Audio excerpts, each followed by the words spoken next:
What about my thirst for blood?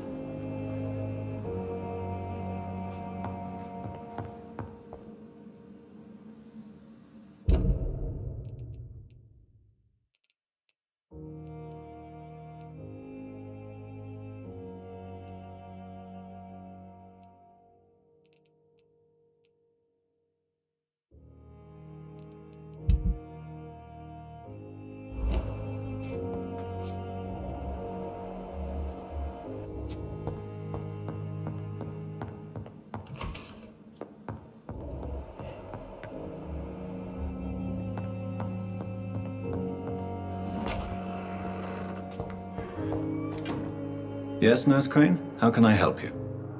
I'm so sorry. I know Dr. Swansea wanted you to rest, but we have somewhat of a crisis. A crisis, you say? Our supply of antiseptics is nearly depleted. I was hoping there was another box up here, but...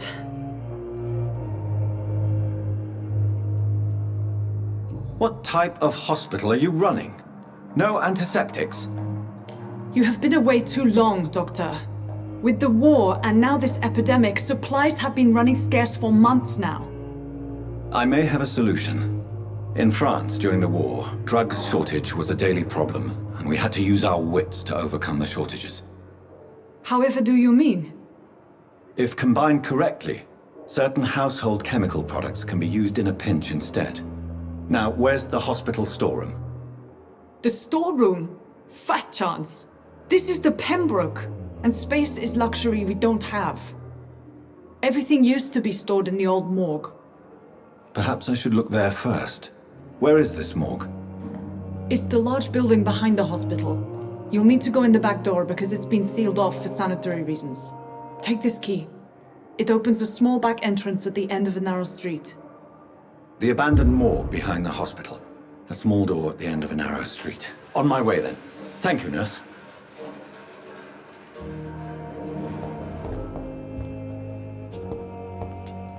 It's locked, all right.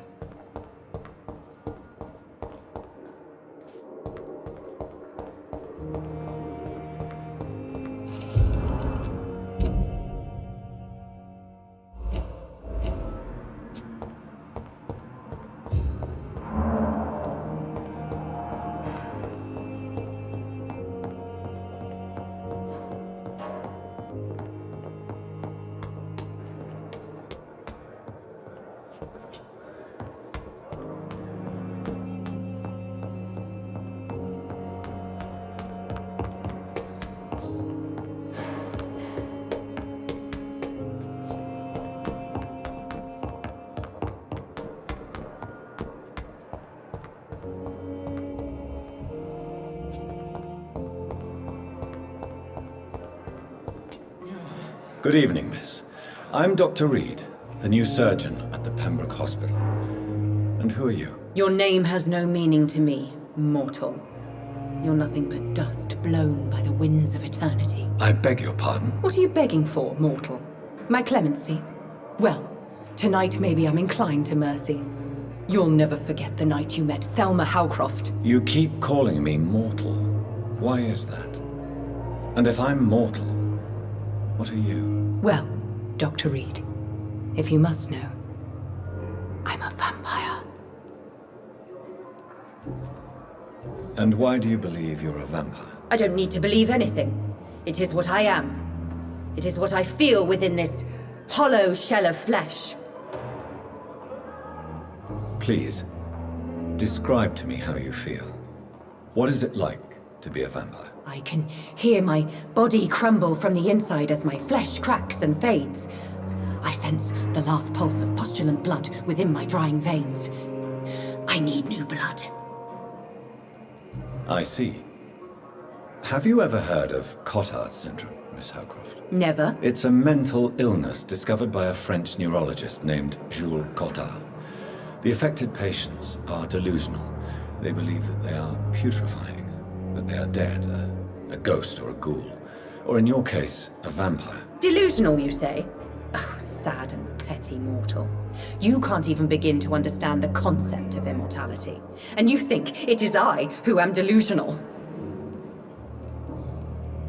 I'm assuming you must be a patient here. Am I right, Miss Howcroft? It's only a cover.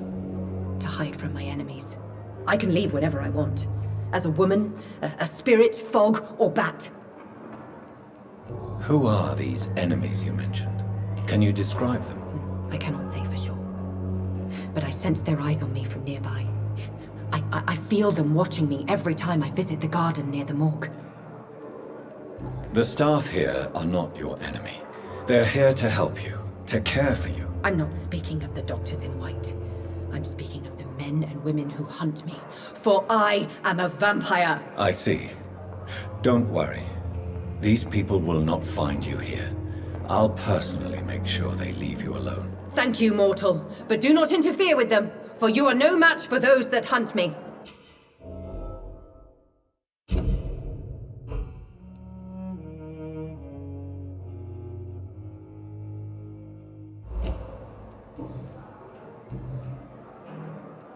I'll leave you, Mistress of the Dark, to your nocturnal activities.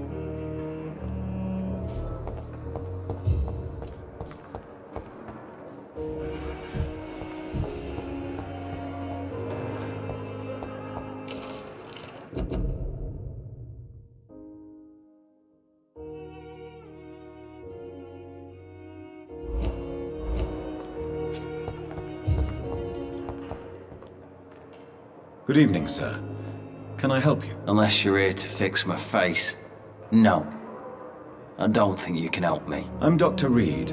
I've recently taken the position of head surgeon here. War injuries, am I right? You guessed right, Doctor. German shell took my pretty little mug right off. But they still call me Thomas Elwood. How is your stay with us, Mr. Elwood? Oh, it's bliss. I just escaped death in the trenches to be surrounded again by the moans of the dying. Can I ask you precisely why you're a patient here? It's the pain, sir. The drugs don't work. It just hurts under the scars, if you get my drift. Can I do anything for your pain? Nurses gave me a bunch of pills. No effect. Told you. It's like the flames are under my skin, burning away. Who is treating you?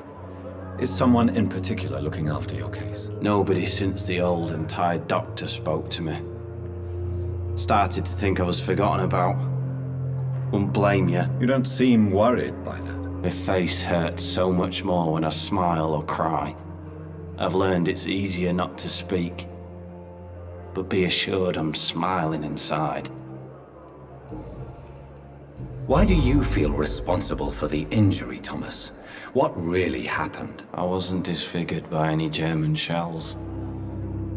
It happened during my leave. It was an accident. Why lie about it? Come on. It's one thing to come back disfigured by the Germans, and it's another to get injured in an accident that could have happened to anybody.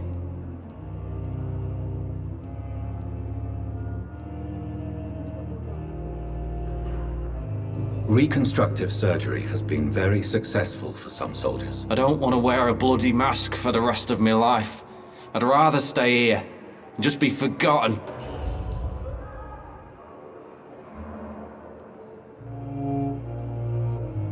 Tell me what really happened then. I went with a whore in Rouen. Dead drunk I was. The hotel was a shithole.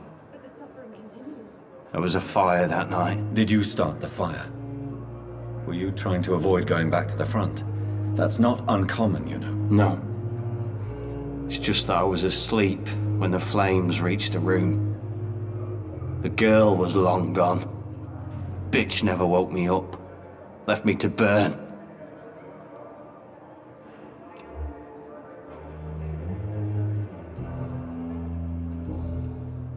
Goodbye for now, Mr. Elwood. I wish I could be sick again. Feel my blood boil with the fever. Good evening, Mr. Hampton. How do you feel? Dr. Reed, is it? Oh, sir, I must apologize for my behavior. What do you mean? I was not myself in the factory. Fear and exhaustion made me say awful things to you, I'm afraid. You remained perfectly nice and polite. A little delirious, perhaps. But who wouldn't be after enduring an abduction? Thank you, Doctor. That's a relief. Now all I need to do is rest and return to my flock. How did you end up in William Bishop's den? I had received alarming news about his recent behavior. I went to his place and he refused to let me go. Why did he abduct you? William was an alcoholic. His addiction suddenly changed to blood. I don't know why. Just like a patient I met here. This Miss Hawcroft. You dared to enter this awful place alone. You're a hero, Mr. Hampton. Or a fool. I'm just a man trying to help his friends, Dr. Reed. William Bishop was a conflicted soul, searching for light. What is the general situation in the East End docks? The situation has always been tough, with a lot of tensions between the gangs and the Dockers trade union. The Wet Boot Boys are very nervous since they lost their leader. Who leads the gang now? Since Clay Cox went missing, it's his wife Edwina who runs the show, with the assistance of her minion, Booth Digby. Has the gang been threatening you? Ah, no. I've had this nickname for so long, you know, the sad saint of the East End. No one dares to bug a saint, not even criminals. Do you know Tom Watts, the bartender from the Turtle? I met him before I found you in the canning factory. Tom? Yes, of course. Always the helping hand, good old Tom. Without men like him, corruption and despair would have wiped out the East End long ago. People are still in despair. How could it be otherwise? The authorities have left us all to rot in this contagious nightmare. No drugs, no advice, nothing. It's a damn shame. Who should I avoid in this part of town, then? Any particularly evil figures? Not really. Most men and women are just doing their best. And it's not my habit to speak ill of people I know, Doctor.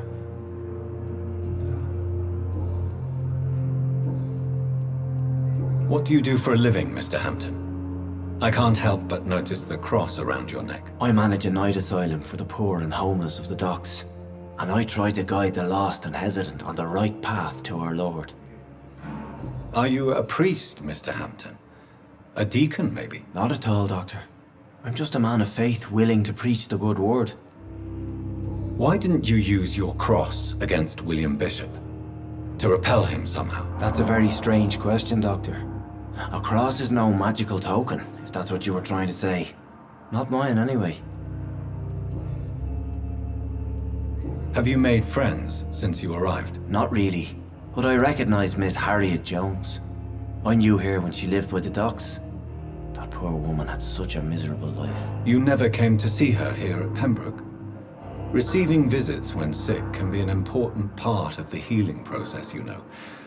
We're not just bodies. You're preaching to the converted now, Doctor. To be truly honest, I thought she was dead. She left the docks many months ago. How do you feel, Mr. Hampton? Medically speaking, I mean. I feel exhausted. Beyond exhaustion, actually. William drank so much of my blood in his madness. I feel empty. You're in good hands here. Dr. Swansea is well versed in blood transfusion, and I'm sure he'll take the best care of you. Thank you, sir.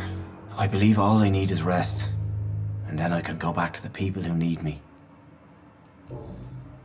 Goodbye, Mr. Hampton. We'll talk again later. On every street corner.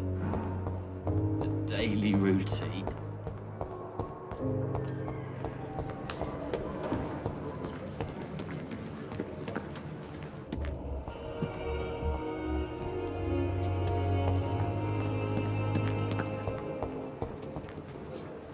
Good evening, sir. I'm Dr. Jonathan Reed. I'm new here. I've already heard about you, Dr. Reed. I'm Milton Hooks, the ambulance driver for this shithole of a hospital. That's quite a blunt introduction, Mr. Hooks. You can call me Milton. I like to speak my mind, Dr. Reed. Perk of the job. Don't judge me, and I won't judge you. I'm not sure I understand what you're talking about. Well, I'm no doctor, but I'm pretty sure a gun can't be used as a surgical instrument. You have a keen eye. I learned to shoot during the war, and have carried one ever since. Old habits die hard. No need to explain, Dr. Reed. And if you ever need a better gun, remember, I may have something for you. How is the situation around here? You want to hear the situation is all right? It's fucking awful. We lack everything, and it's getting worse every day. So what do you do exactly in this hospital? Apart from smuggling guns, I mean. I've been an ambulance driver since... too long, I guess. I bring sick people here night and day. It's a dirty job, but I get it done. Most of the time. Since you're on the front line, how is the sanitary situation in this vicinity? It's a complete disaster. It's even getting dangerous to enter some streets or buildings. Even the locals attack you. It sounds like things have been a bit rough recently. What's happened? Yesterday I got attacked by the patient I was bringing here. I escaped from the hospital's garden, but I lost my wallet when I was running. You left an infected patient outside the hospital. That's incredibly dangerous. Go there yourself if you want, but be careful, Doctor. I'd rather not bring your dead body back. Are you really smuggling weapons through the hospital? And why not? I've already been attacked by patients, you know. And by gang members willing to steal my money. But you're not defending yourself. You're selling guns to civilians. You keep people alive your own way, Doctor. I offer them another way to protect their health.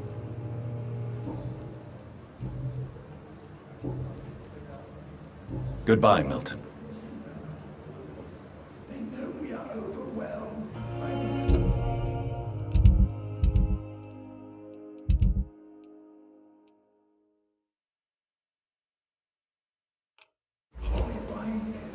And I thought last summer's epidemic was different.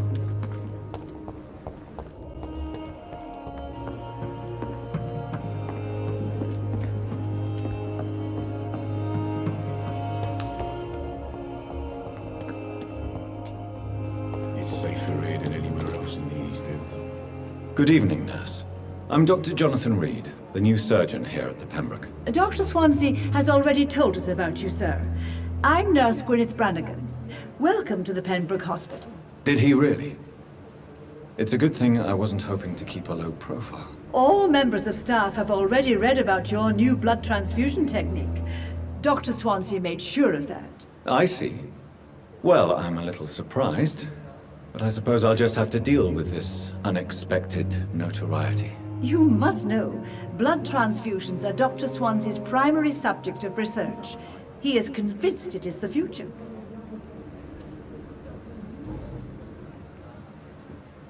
How are things here? Not good, to say the least.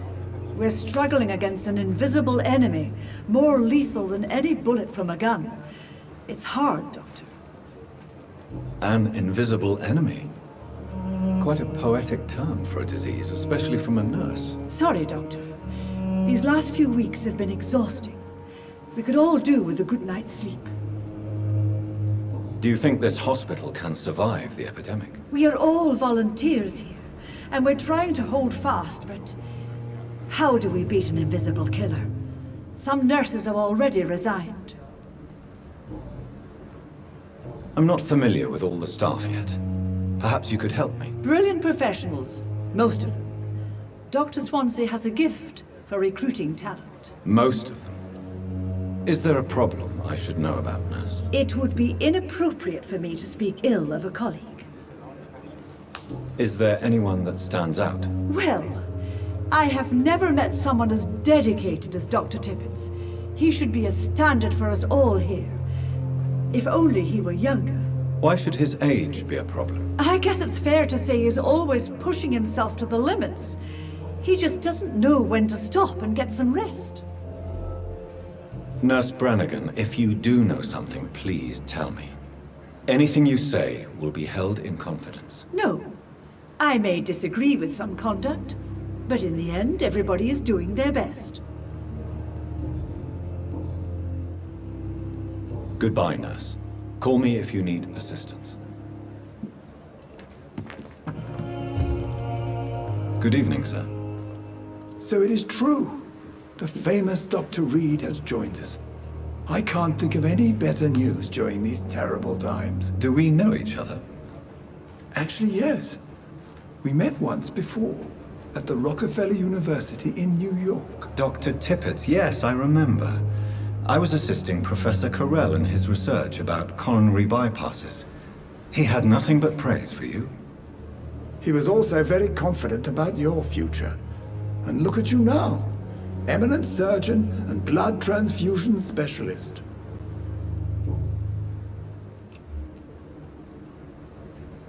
You're exhausting yourself, Corcoran. Maybe you should think about preserving your strength. No, we must keep on healing all those poor souls. We are the last rampart before chaos. Once more unto the breach.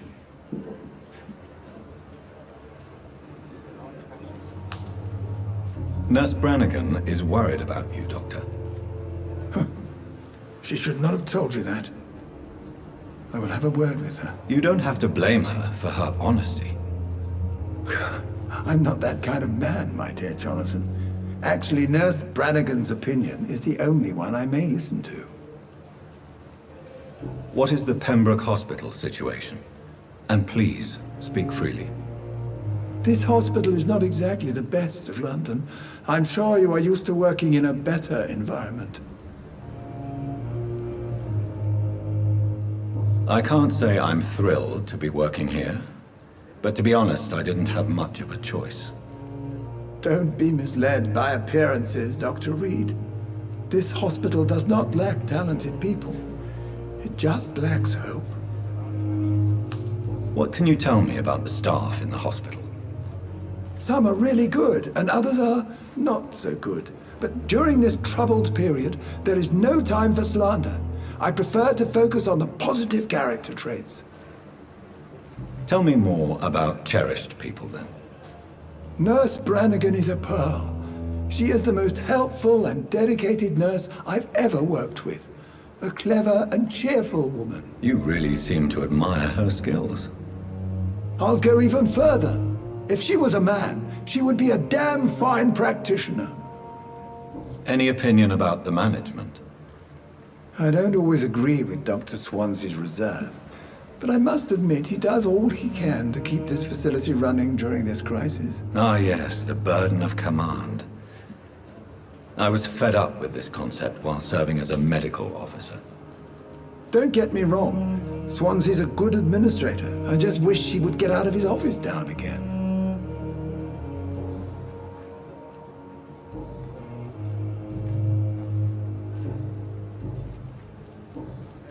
Goodbye, Dr. Tippett.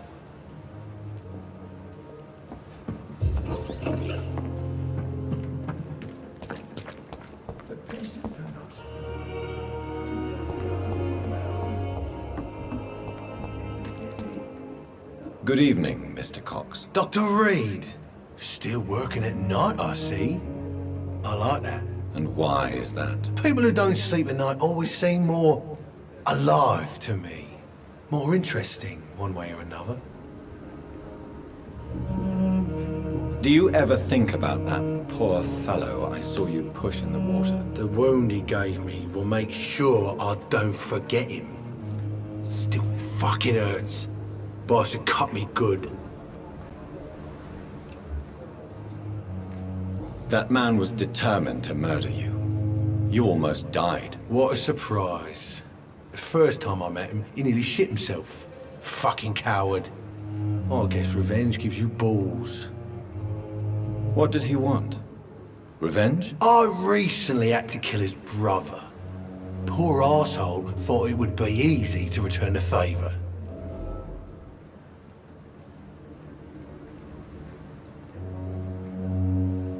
Perhaps you're right. Maybe only the strongest will survive in these dark times. If there must be only one, in the end, make no mistake, I'll be the winner. How is your hospitalization going, Mr. Cox? This is a shitty place with shitty staff. As long as I'm treated all right, I'll be fine.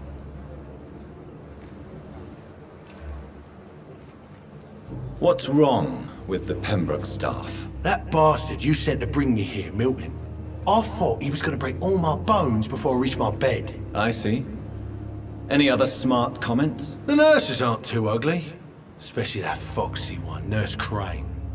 Pretty brunette, tough attitude, all like that. What's wrong with the hospital? Come on, Dr. Reed. The place is a dump. Smelly, sad, and dirty. But you're alive thanks to the efforts and dedication of the staff here, aren't you? What are you expecting, a medal? I thought that saving lives was just part of the job. Must be an unsatisfactory profession at this time, I'm sure. How long do you think you can escape the law, Clay? I know this city like the back of my hand, Doc. I know its streets, who to pay, who to avoid, and who to bully. I won't get caught. We can't escape the consequences of our actions. The past catches up with us in the end. I ain't afraid of death. I don't hide who I am. I live my life honestly, which is more than I can say for most folks. And who are you, then? I'm the leader of the Wet Boot Boys. One day, I'll leave this shitty place and punch in the face all who thought I would not come back.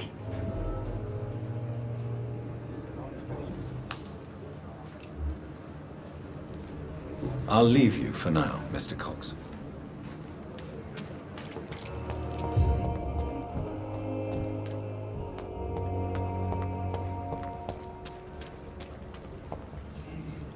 Please, sir. I need help bad. What's going on? I'm Blight, sir. Newton Blight. I've lost my mate. Can't find him anywhere. I'm Dr. Jonathan Reed from the Pembroke Hospital.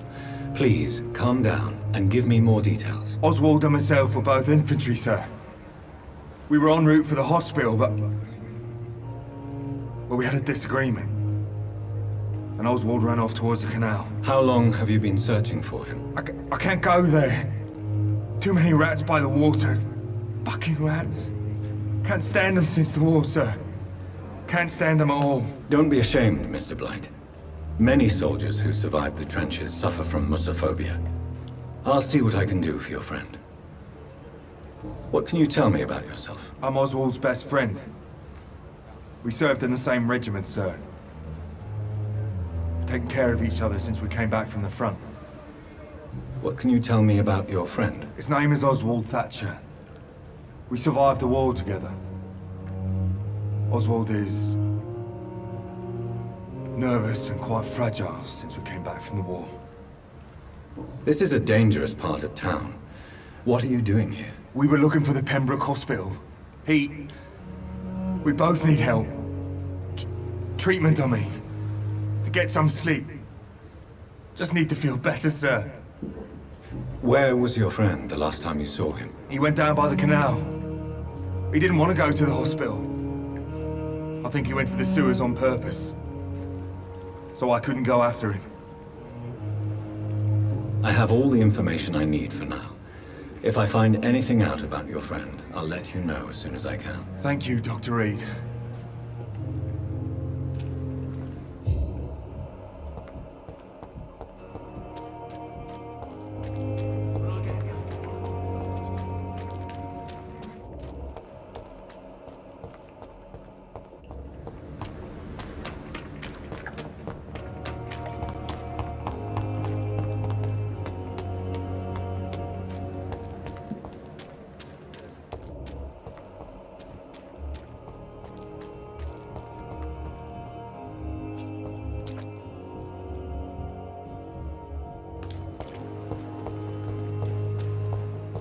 When I get back, I'll have a word with Tom. He's really busy.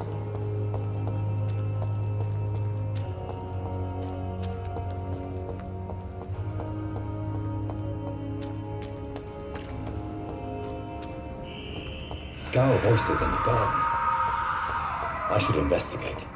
If they were to find somebody.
Bishop.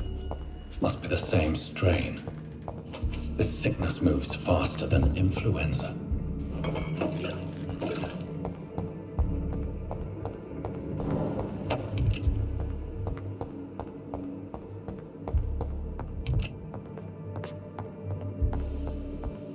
This key will surely grant me access to the basement.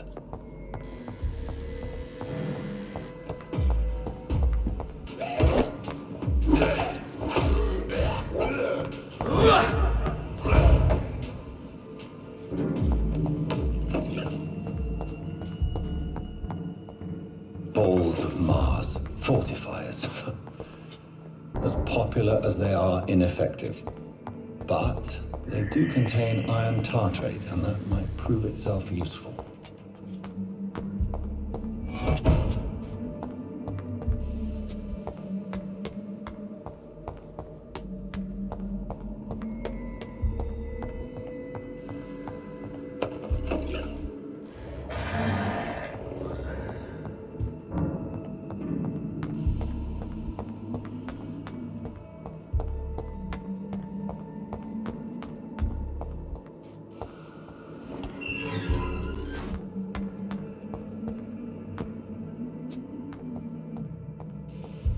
These scowls feed from corpses and the husks of animals.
Mr. Connor's injuries don't match the report. I'd better look into this.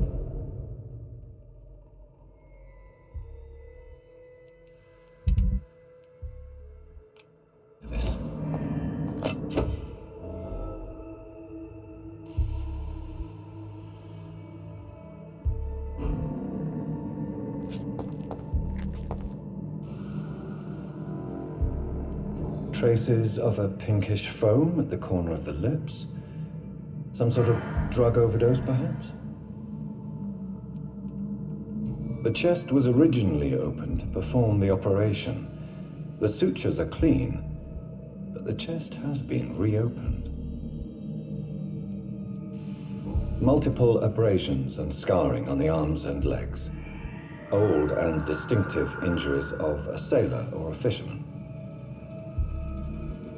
A puncture over the left lung, possibly a chest tube insertion.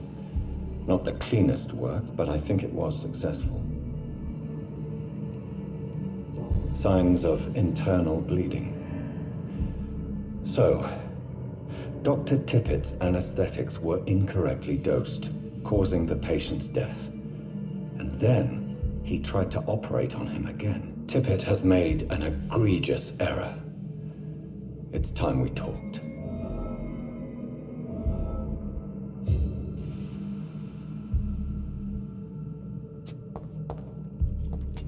It's locked.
Skulls can be so ferocious.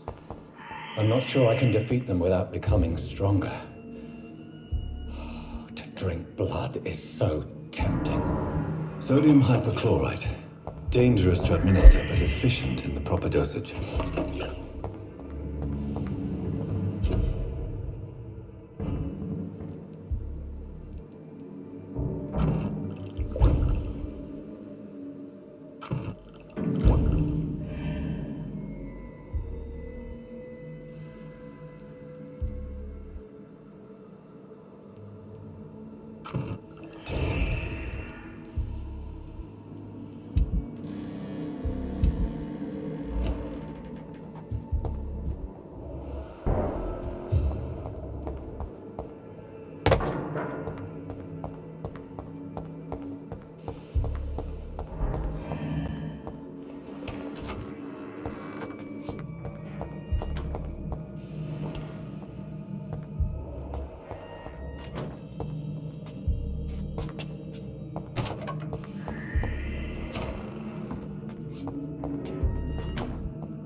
It's locked, all right.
Good evening, Nurse Brannigan. Good evening, Doctor.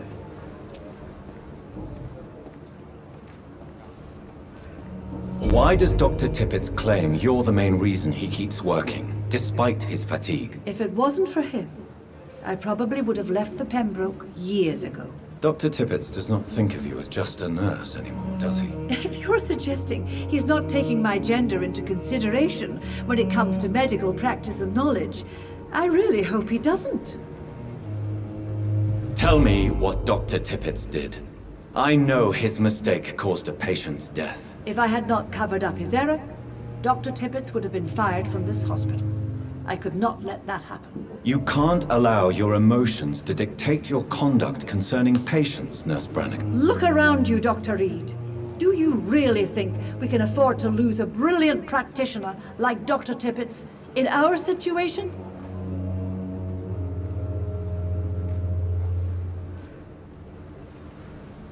Perhaps you did it with the best intentions, Nurse Brannigan, but you took a great risk. Must I remind you that a man died? You mean you've never made a mistake? Never covered your tracks? Come on, Doctor. I wasn't born yesterday.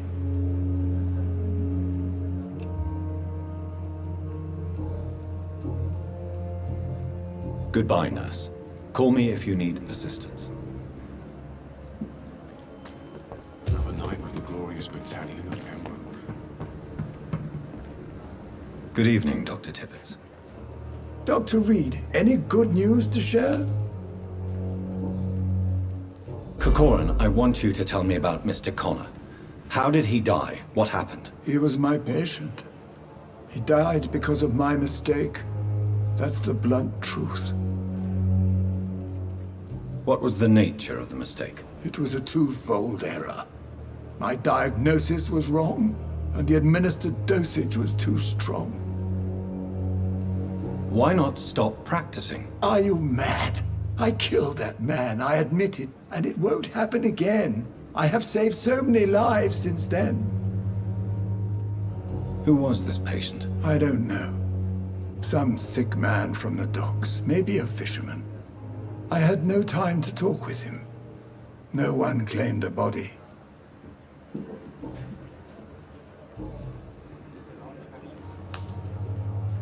I will cover for you, Dr. Tippett, by keeping what happened to Mr. Connor to myself. I don't know what to say, actually. I can't exactly force you to become my accomplice. You didn't force me. This is my decision to make. I believe you're still of use to the hospital, considering the situation. Then I can make you this promise. As soon as the epidemic is eradicated, I will resign.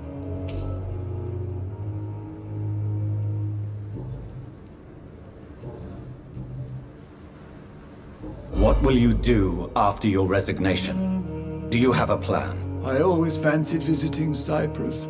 Such a beautiful island. I could buy a house there, by the sea. Read poetry, and wait for death. Goodbye, Dr. Tippett.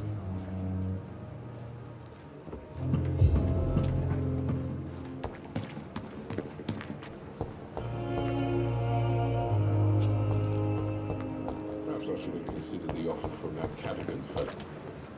Good evening, Milton. Good evening, Doctor. Still trying to save lives? I have some good news, Milton. What? The epidemic's over? I retrieved your wallet, with all the money and a certain picture. Well, yeah, Pippa Hawkins is my girl. So what? Is it the difference of skin colour that bothers you? Not at all, Milton. Good. Please, take this money anyway. To remind you to keep your mouth shut. Not everybody is as broad-minded as you, Dr. Reed.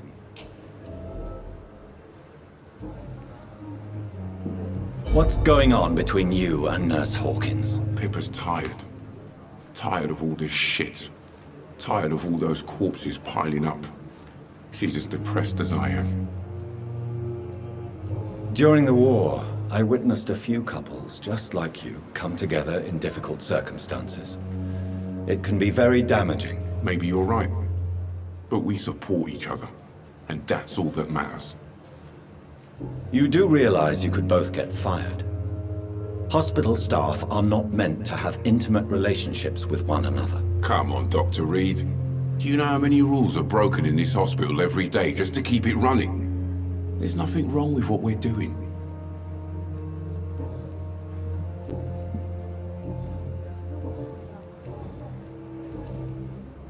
Goodbye, Milton.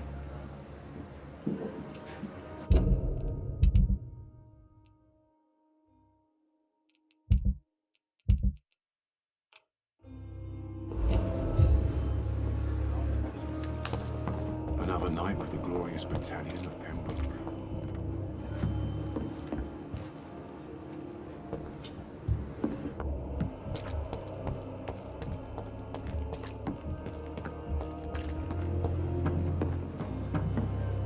Good evening, Nurse Brannigan. Good evening, Doctor.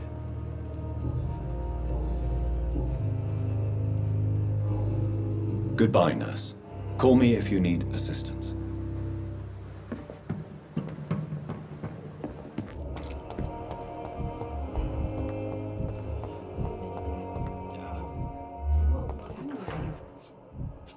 See you again. Good evening, Nurse. Good evening, Doctor. I don't think we've been introduced yet. My name is Pippa Hawkins. And I'm Dr. Jonathan Reed. Dr. Swansea has recently offered me a position in this hospital. Well, it's a euphemism that your help will be appreciated, Doctor. Pippa, I know you're very close to Milton Hooks. Yes? Milton Hooks is my man. If you want to report me for that, just feel free, Doctor. I have no intention of reporting you, Nurse Hawkins. But are you aware of the risks? The rules say I won't be allowed to work as a nurse anymore. But here at the Pembroke, we break rules all the time. Is he worth the risk? Hey, I'm no perfect woman, and Milton is not the finest bloke. But we do our best to get by. That's all any of us can hope for nowadays. How would you describe the situation at the Pembroke Hospital? It's serious. The flu is wreaking havoc amongst the staff and patients. We are running out of everything. You must get a hold of yourself, Nurse. Sorry, I'm exhausted. No one has any idea when this epidemic will be over. Nurse Hawkins, the Spanish flu won't last forever. Even the Black Plague didn't kill everyone. I wish I could believe you. But what if this epidemic was worse? What if in the end, nobody was spared? How long have you been a nurse? Well, long enough to see that the epidemic is winning. And no matter how qualified you are, don't tell me you'll change that.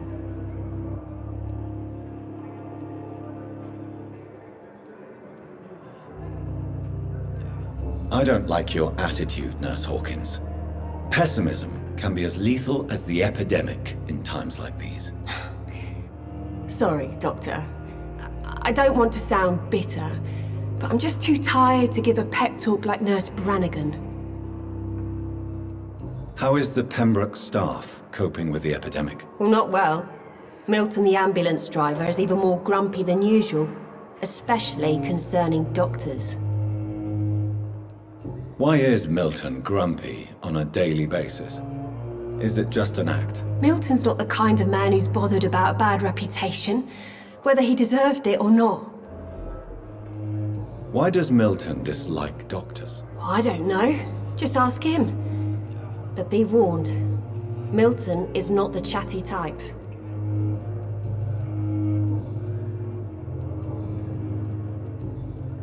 Goodbye, Nurse Hawkins.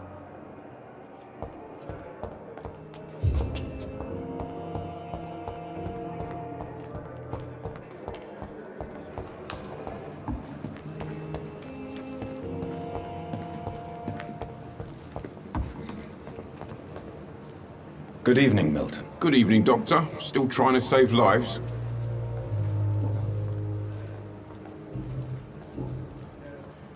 Why do you have such a mediocre reputation among your colleagues, Milton? Fuck them. Nobody knows the horrors I've seen since working here. This city was sick long before the epidemic, Dr. Reed. I know it's a difficult task, but correct me if I'm wrong. Is this not the job you are paid to do? I've seen babies left to die while their brothers were properly fed. Underage girls and boys sold to all manner of perverts. I'm sorry, I don't know what to say. Yeah, exactly. We lack words. So excuse me if I don't look on the bright side of life. Goodbye, Milton.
Good evening.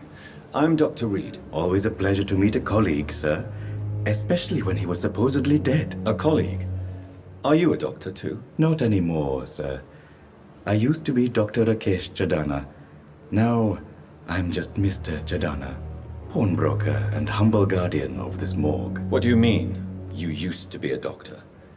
Was your license revoked? No, sir. It is just that I like to be precise. I run a little pawn shop while taking care of the dead. But I used to be a real doctor. Are you afraid or uneasy being surrounded by so many corpses? Why should I? These bodies are empty vessels. Flesh left to decay. Poof! No soul anymore. All gone. An interesting point of view. And quite an exotic one, too. Most people fear, or at least have a respect, for dead flesh. Sir, as a medic during the war, I learned to face my death and the death of others. It's the pain we have to tame, not death itself. How did you get this job? After I left the army, I worked as an undertaker down by the docks. A dangerous place with many an unpleasant business there. Milton Hooks helped me get a job here. Have we met before? I don't think so, sir. Why? When we first talked, you said you were glad to meet me since I was reported dead. Funny story, sir. Your sister came here a few nights ago. You were missing, and she was looking for your body. She must be very relieved now.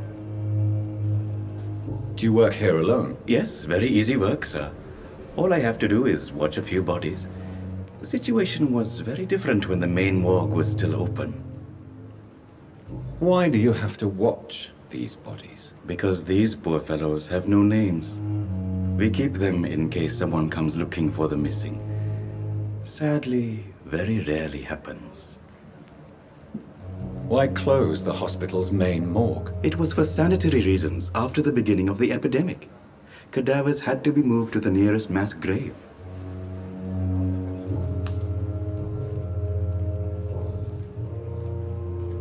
Since you're not afraid of dying, do you believe in life after death, Rakesh? No. I believe we must do all the good we can while alive. for our time is short, and the obstacles are endless. Do you think you would enjoy immortality as a concept? I don't think so. Don't mistake me.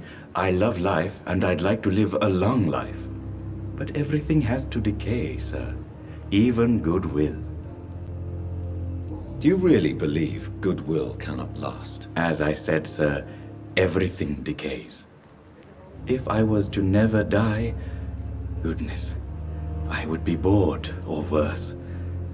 And I like to be helpful, sir. Quite depressing, wouldn't you say? Yes, but the good news is we'll all die before losing our humanity, sir. So you're ready to die? No, I am not. I don't fear death, for I won't see it. What troubles me is the pain my death will inflict to those I know. You're a wise man, Mr. Chidana. No, Dr. Reed. I am a foolish man. But I like to think otherwise. A pawnbroker?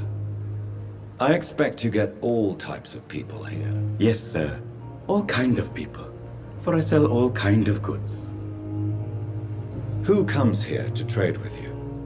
It's very unhygienic, even unsafe. Diseases can spread. For the customers, for the hospital. I'm very cautious, sir. I've been a doctor, remember? And all my clients are good people. In fact, I think I only know good people. What kind of goods? With the quarantine, it's not always easy to buy things. So I trade, I exchange. Some people sell, some others buy. I like to help. Goodbye, Mr. Chidana.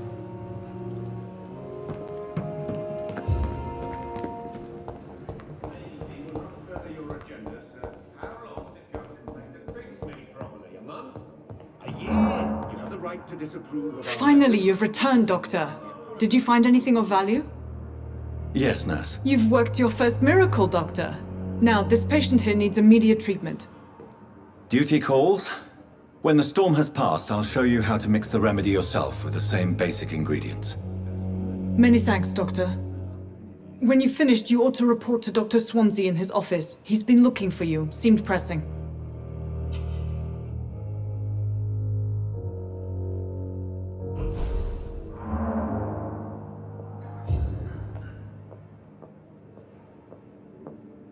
I will not let you down, my boy.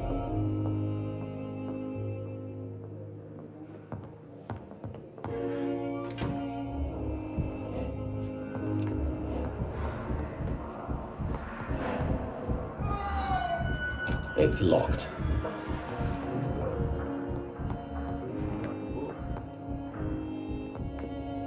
Good evening, sir.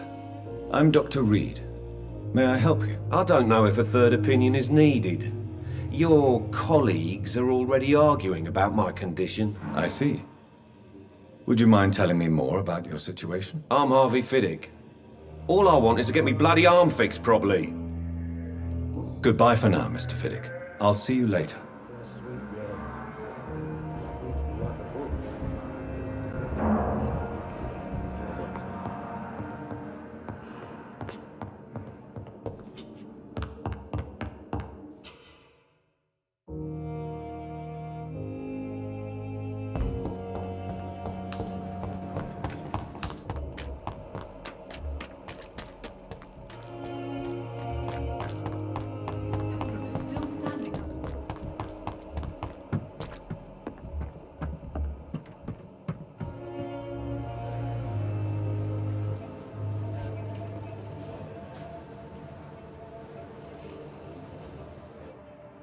How can I be sure I'll not find your unconscious body in the house again? I promise you, you'll not find my unconscious body. For God's sake, how can you say such a thing?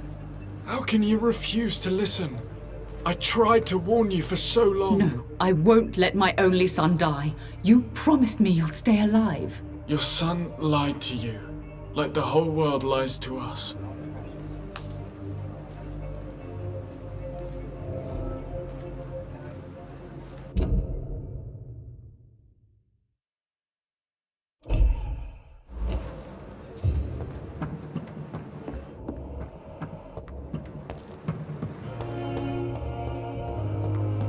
Surely I can endure another night. Disgust on every street.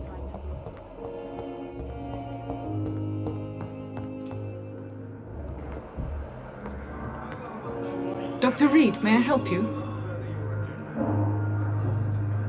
What can you tell me about the epidemic, Nurse Crane? I've been out of touch since I've come back to England. Everyday folk don't know how bad it is. The papers certainly won't tell them.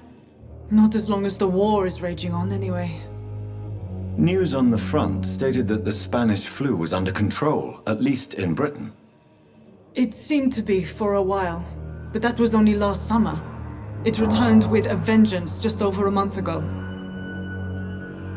What can you tell me about our patients here at Pembroke? This hospital was founded to help the East End poor and needy. But since the war and the quarantine, we've had all manner of folk. Can you be more specific? Well, veterans, the elderly, dock workers. We even have a few mental patients. If there's space, we take them.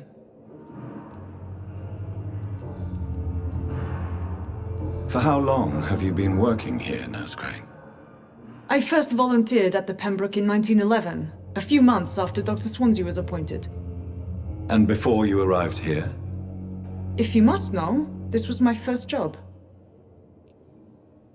Well, Dr. Swansea certainly has confidence in your abilities. Are you in charge of the nursing staff? Not in an official capacity, but the Pembroke doesn't always work above board, so to speak. What about medical protocols? Dr. Reed, we don't have the money and resources here at the Pembroke like they do in the West End. We do what we can. How is the duty roster organized? Everybody works until they can't. If there's time, they'll eat a meal and shed a silent tear. I'll see you later, Nurse Crane.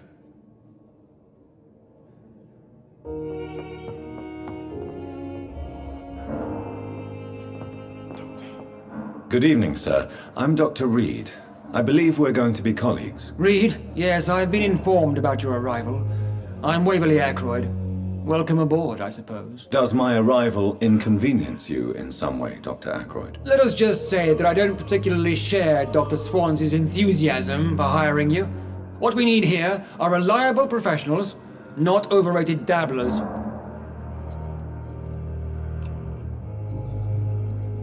Since your tenure in this hospital is longer than mine, perhaps you can tell me more about this place. Let's just say I'm tired of the carelessness around me. I have always respected the skills of Dr. Swansea, but over time his enthusiasm has become displaced. Carelessness? Exactly what are you talking about? We're here to save lives. The people who trust us are not volunteering for experimentation. They're here to be healed. I don't intend to run any radical experiments, Doctor. Even if I, as any good practitioner should, express an interest in pushing the boundaries of medical research. Modern medical methods were created through audacity and ego. But there are rules in our line of work, and they're here to protect our patients. If you have a problem with me, Dr. Ackroyd, please feel free to tell me. Dr. Swansea has imposed your presence on this hospital without asking anyone's advice. The benefit of his position. But I don't agree with it. I know we've never met before, but I believe this hospital could use all the help it can get. You will agree with that, I'm sure. Oh, but I have heard about you, Dr. Reed. Of course you can't say the same about me, since I have not wasted my time courting the press.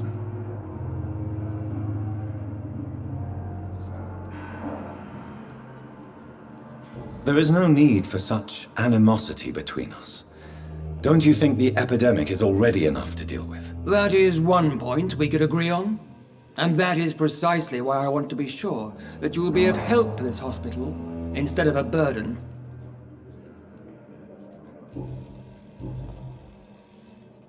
I don't know what you've heard about me, but I have already proved my value as a practitioner. I don't question your skills, Dr. Reed, but your motive. Is it money, fame, or are you truly dedicated? And what exactly is that supposed to mean? I served in the war just like you. But unlike you, I did not use the wounded to play the modern sorcerer. Be careful what you insinuate, Dr. Ackroyd. I only want you to admit you used those men to improve your theories.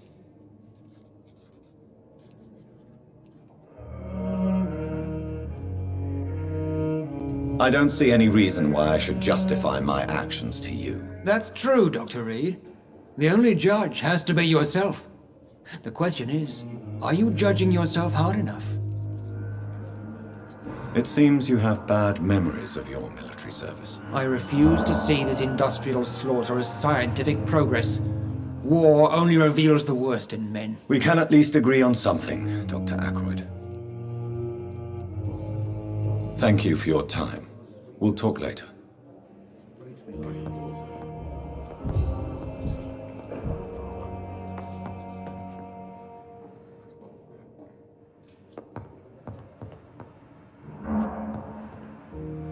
Good evening. I'm Dr. Reed. Can I help at all? No. Really? Why are you here then? I don't want to talk. My throat hurts too much. I suppose that this pain is the reason you're here. Is someone taking care of you? Yes. And no. Could you at least tell me your name, sir? Mortimer. Mortimer Goswick.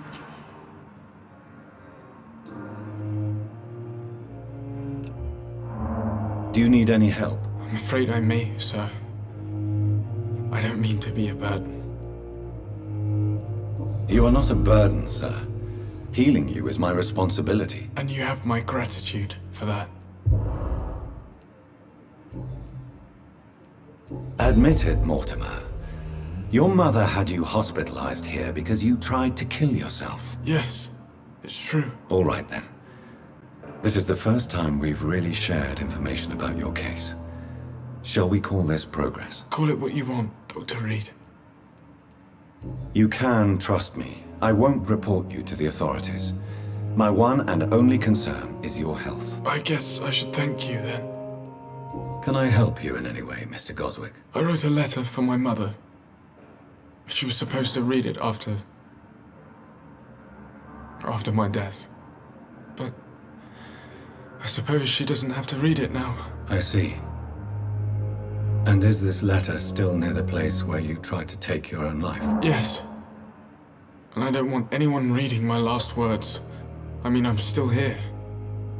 If you bring me back that letter, then perhaps we'll talk.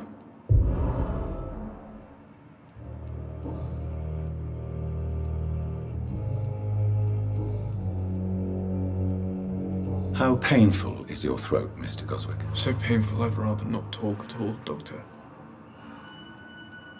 I'll let you get some rest, then. Doctor. Good evening, madam.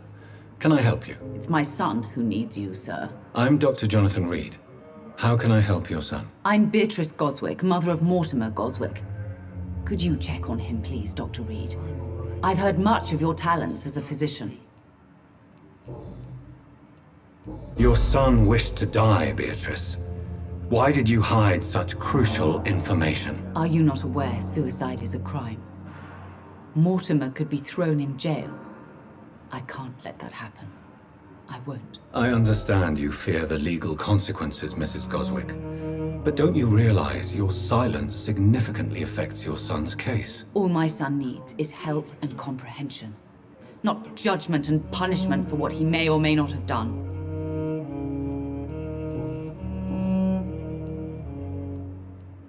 What can you tell me about yourself, Mrs. Goswick? Not much to say. Just take care of my Mortimer and I'll cover all the expenses. That's all that matters. Are you really that rich? Most of the patients here are of a more humble origin, if I may say so. Yes, thanks to my husband. May he rest in peace. I can cover any needed medical expenses. May I ask if you have an occupation, Mrs. Goswick? I'm a teacher by profession. I teach young women who are more ambitious about their futures than their families.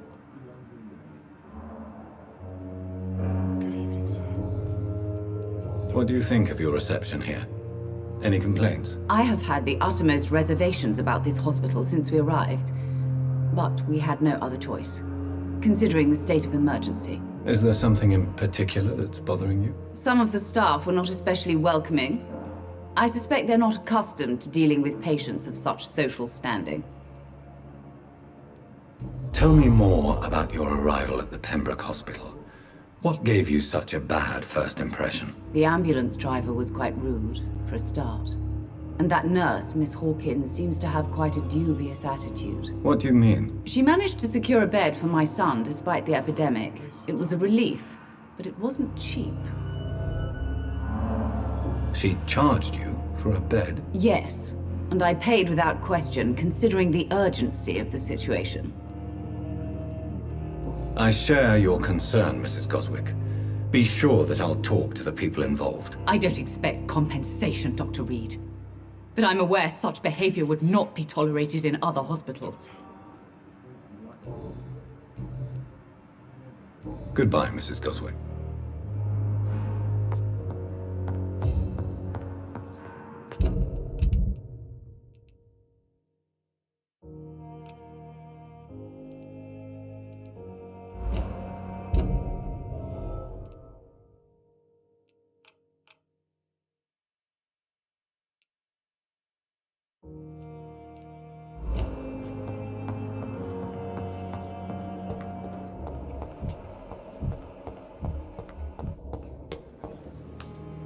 Good evening, Doctor. I believe we're going to be working together. Dr. Reed. Dr. Swansea informed us of your arrival, but I could not dare to believe we'd have such good fortune. Such an honor, sir. Thank you. And you are? I am Thoreau Strickland, Dr. Thoreau Strickland. I'm a great admirer of your work, Dr. Reed. What do you think of Dr. Ackroyd's aversion to modern medical methods? It's a shame he's so narrow-minded. Dr. Swansea taught me that science is about exploring uncharted territory. I'm convinced that's true. With the influenza and all that's going on, you should put your differences aside, don't you think?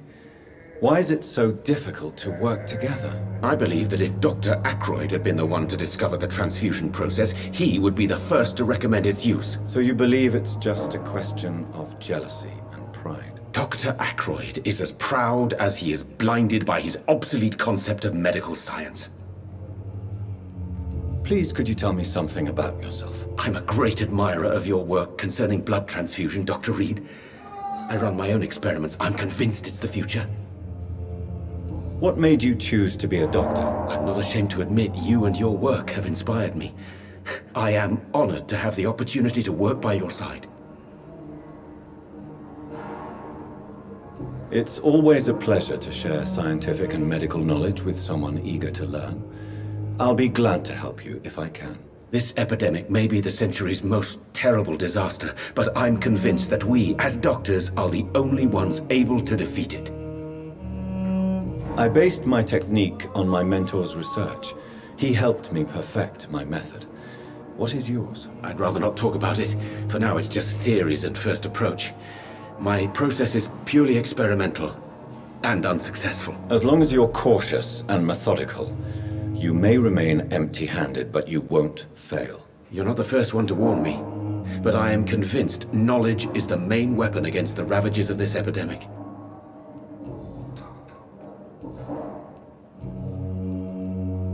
Tell me more about your willingness to experiment with new medical techniques. Harvey Fiddick is a patient suffering from a severe injury that could cripple him if not treated correctly. I'm convinced your blood transfusion technique could help him. What is it you really want? To save him, or to prove your point? Fair question. I want nothing but to save my patient, Dr. Reed. Especially since I know Mr. Fiddick's story. Tell me Mr. Fiddick's story. Our first diagnosis was compromised because Mr. Fiddick lied to us about the real origin of his injury. He first claimed it was an accident. But why would he hide such crucial information from us? Because he is a proud father, ashamed of putting his children at risk because of his own negligence.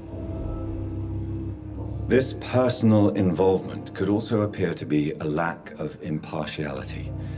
You must know that a good surgeon must remain neutral. I agree. But that does not excuse Dr. Ackroyd's behavior. A man who did not even take time to converse with his patient. Do you think keeping his distance was a mistake? All I know is that I'm taking care of human beings with desires, hopes, and fears.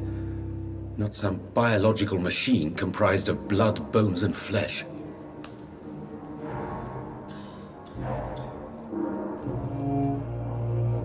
What can you tell me about the Pembroke? Well, it has always been an honor to work with Dr. Swansea.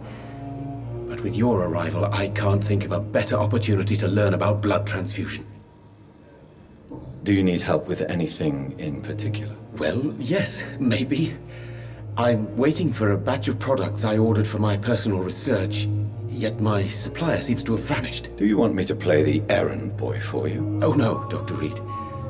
But if you went personally to his shop, what with your reputation and all, he wouldn't dare to refuse the products I need. I see. Well, give me the address, for I may pass by if I have time. You seem quite optimistic. It's a rare and precious attitude in these difficult times. I'm convinced that this epidemic is a test of endurance and dedication for us men of science. Questions remain about our capacity to resolve the situation. True. Last summer, during the first wave of the epidemic, I used to joke with Milton about the extra work. We're not smiling now. Goodbye, Dr. Strickland.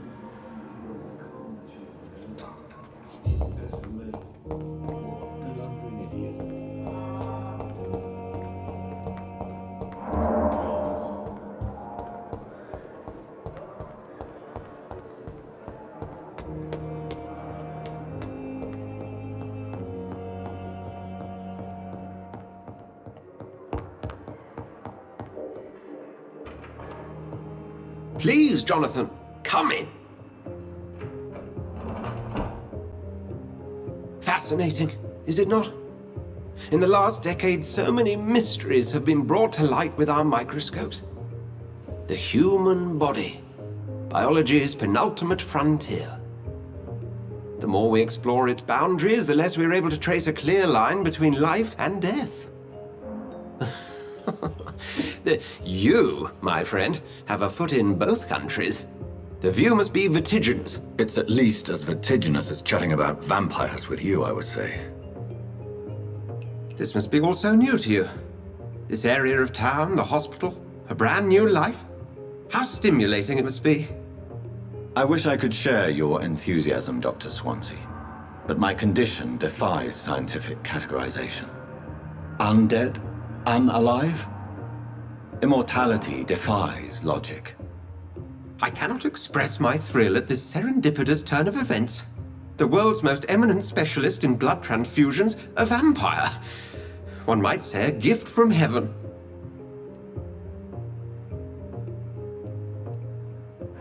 There is an absurd poetry to my situation. Physician, heal thyself. Forgive me. I've been an admirer of your work for a long time, and now you are so much more than a brilliant physician. And please, call me Edgar. I'm not some doe-eyed student, Edgar. I understand we both have something to gain from this relationship. Very well. I have a task for you, Jonathan. Something that will require all your newfound skills. Please, go on. The Pembroke only survives through the generosity of our benefactors. Unfortunately, our main donor has found herself in a bit of a bind. Now, if you could help her out... A spokesman or politician is what you need. That's not my calling. And until I come to understand what has happened to me, I require discretion. Discretion is in order, Jonathan. Lady Ashbury has recently received rather indelicate correspondence that, if revealed, would jeopardize her position. And you would like me to eradicate this threat? By the stole, of course not. I would just like you to pay her a visit. Her ladyship is certainly near the tents outside, tending the sick. You can't miss her. Look for someone impossibly delicate. Accepted. I'll see what kind of trouble Lady Ashbury is in.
I'm just going to go and get some.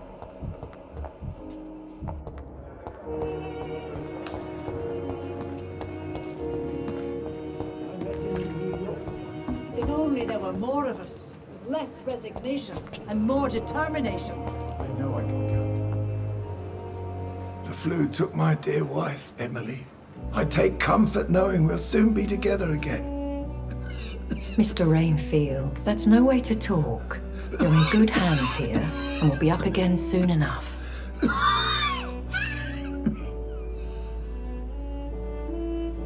Now do me a kindness and get some sleep. I'll be back round later. Your words are kind, the blessings of an angel. You're the sweet, sweet Lady of Mercy.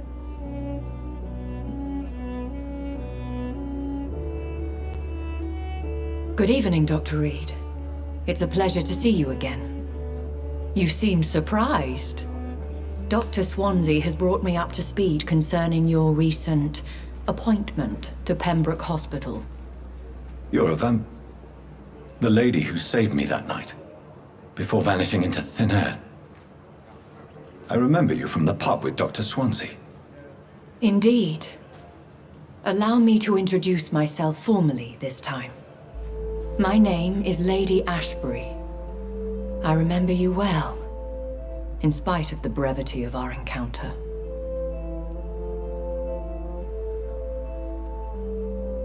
Apologies. You've taken me by surprise. I'm very happy to see you. The pleasure is mine, Doctor. I hope you're more disposed to answer my questions now. You must have countless questions, but our rather urgent matter first. Swansea has explained.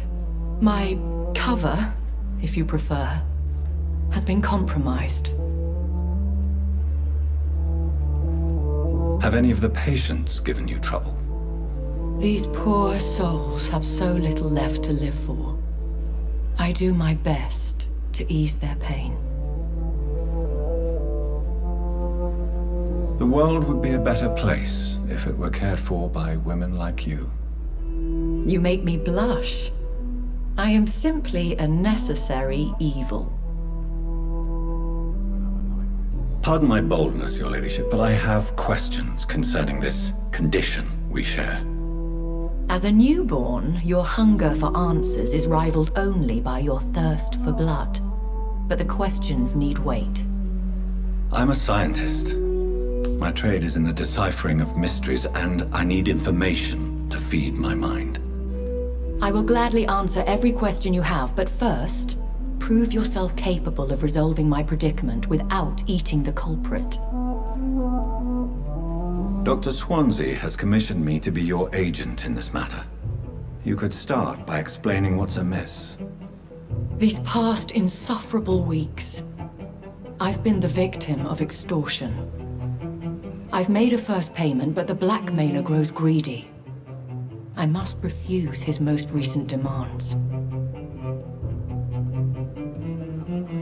What are your expectations? Please be precise. As the newly appointed surgeon of this hospital, you are in an excellent position to ask innocent questions and deftly learn the identity of my blackmailer. Who would be so foolish as to threaten you? A kindred spirit. Even if it were the case, and I highly doubt it, a vampire would have asked for something more valuable than money. My suspicions lean toward a patient or their family. If we're dealing with an ordinary criminal, surely you've the means to deal with it yourself, if I may. As immortal tradition doth dictate, all fangs and hypnotic eyes ablaze, the blood would run like a river. That's what I hope to avoid. Violence has a tendency to spiral out of control. Please continue. Every detail is essential. I'm your man. My embarrassment in this matter is eclipsed only by my shame at having put the hospital at risk. The threat from our anonymous scoundrel is clear. A list of dates. My visits coinciding with the dates of suspicious patient deaths due to massive blood loss. I'll take care of it. Do you know where I should start? If that was the case, I'd settle the matter myself. You could talk to our local gossip, Harriet Jones. Not a pin drops here without her hearing about it. I'll meet that woman now. My life, as others know, is in your hands, Dr. Reed. I'm sure of your discretion, but I do fear your powers of persuasion will be put to the test. When this is resolved, I'll be your obligé. I'll answer all questions in regards of your condition.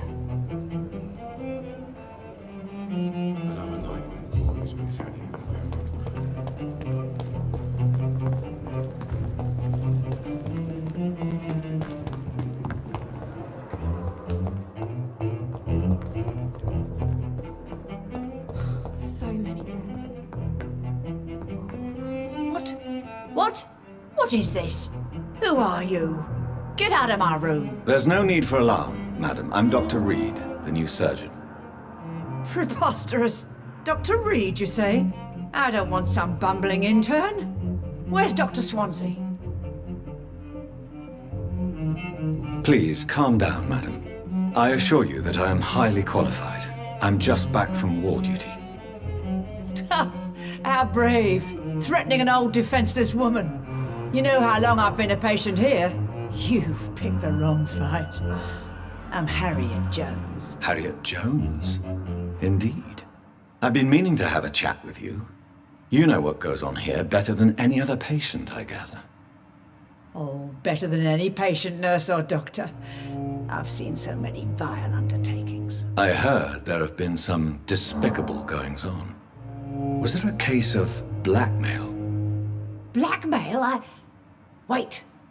You're investigating something. This isn't a social call. One of those incompetent cunts slit a poor sod's vein. If I didn't know better, Miss Jones, I'd be inclined to say you enjoy this type of idle gossip. God's honest truth, Doctor. It's just the way it is here. Most of these bitches would let you freeze to death before getting you a blanket. You seem to know more about the goings-on here than anyone else. Beware, Miss Jones, in case suspicion should fall on you. That's it. Blame the old and infirm. I see those little bitches' greedy little eyes. Just waiting for me to pop off they are. I assure you, madam, this is not an investigation into a possible medical error. Debauchery, then? Nurses Crane, Hawkins, Brannigans, whores, all of them. They can't keep their legs shut. I've seen them scratching slutty sores. Really? Well, if you have irrefutable proof, I'll not have the staff behaving in such a manner here. This is your business, Doctor, not mine. But I swear one of the nurses is cavorting with some man on hospital hours. Thank you for your time, Miss Jones.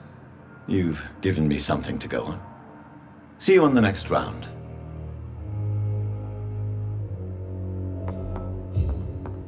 The patients and staff might know something. I'll start my investigation with them.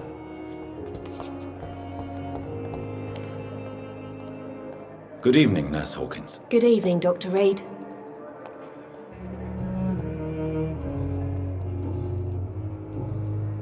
What can you tell me about the strange man visiting one of the nurses during her shift? Let me guess. You spoke with that old shrew, Harriet Jones. Do not pay attention to her, Doctor. She's full of fanciful tales. She could have been telling the truth about the mysterious man. That old witch will end up in hell soon enough. Who cares if a nurse finds some happiness where she can? No matter how you feel about her, Miss Jones deserves our help. Who says I don't care for her?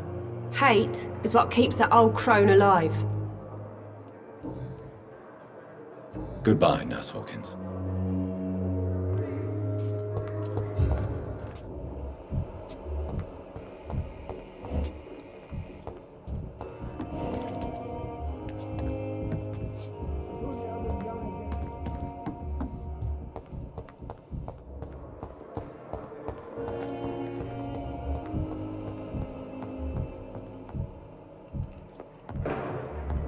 just poached my blanket.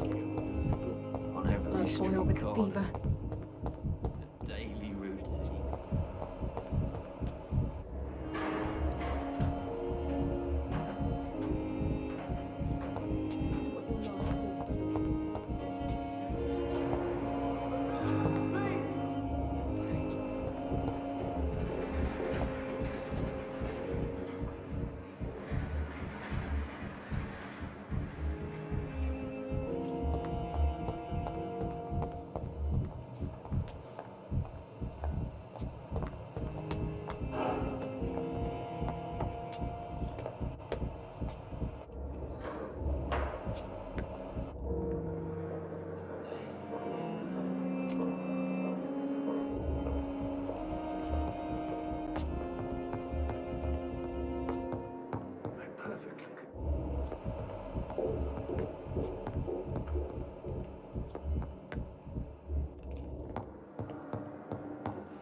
Miss, please, I feel sick. Get over here now.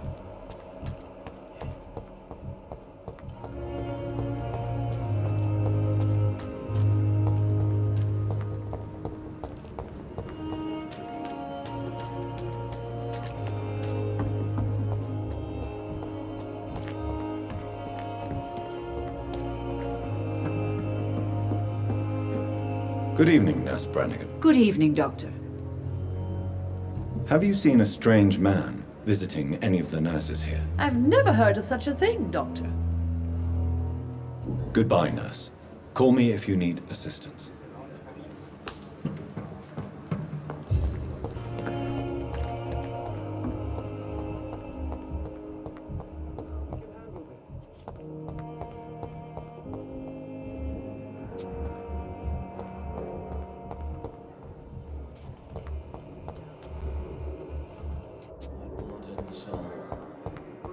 They belong to you now. Veins. This dead flesh needs it. Spare your obedience.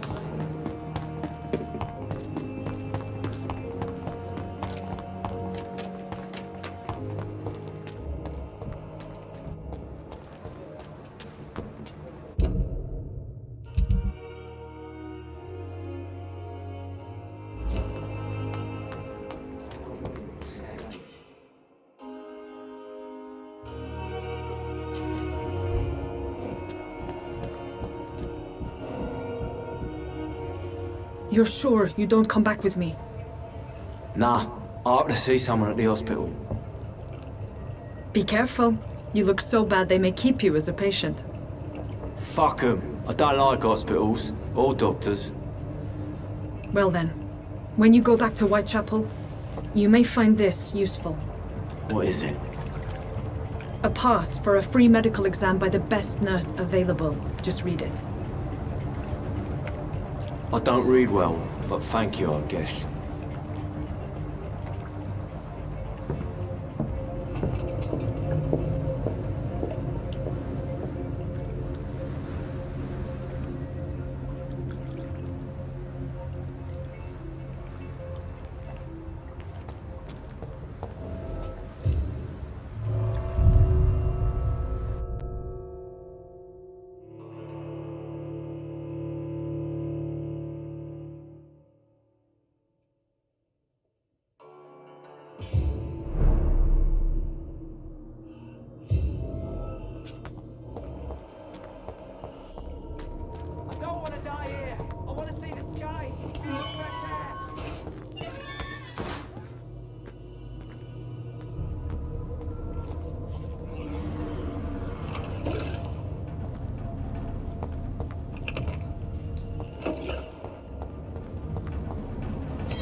This man has been savagely attacked and dragged to the floor. I want to see the sky, feel the fresh air.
I can't breathe.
Are you injured, sir? Help me get out of here! I need to get out! I'm Dr. Reed, and I'd be glad to help you, but you must calm down first.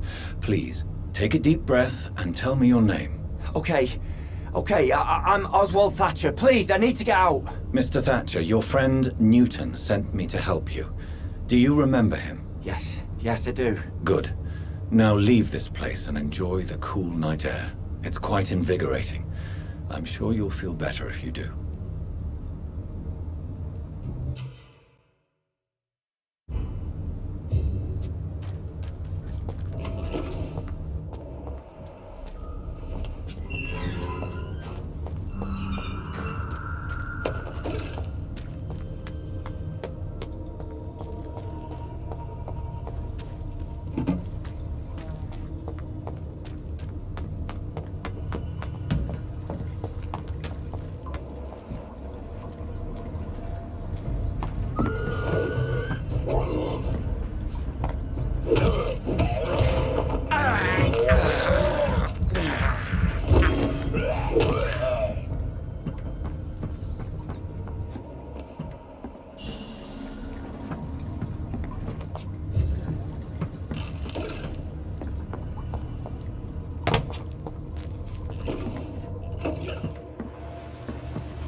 creature is this?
Not a lot to check, but I should anyway.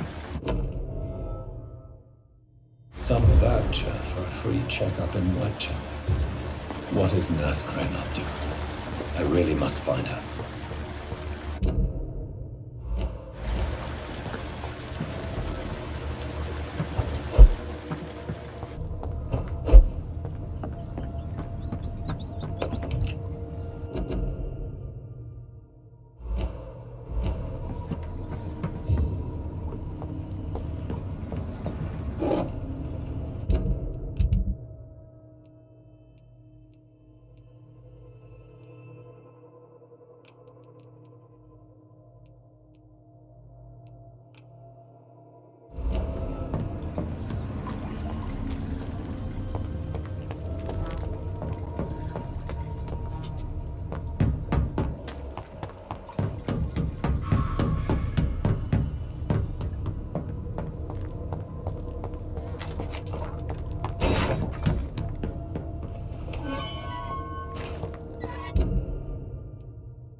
There's one of them!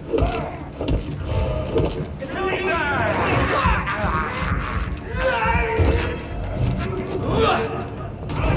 my god! Cross the leash, boys!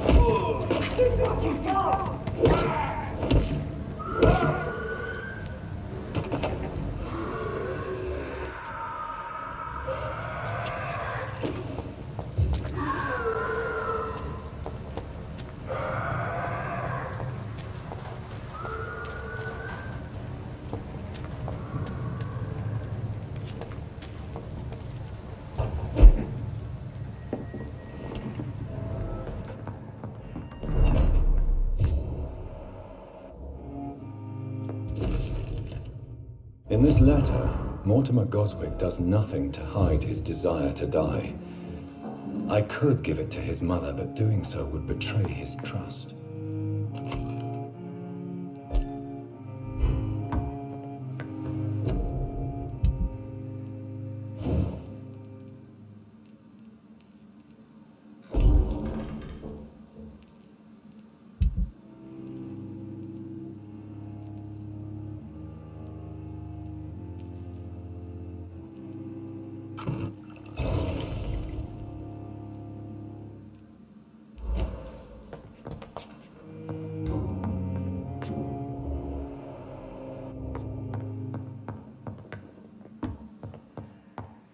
It's locked.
It's locked, all right.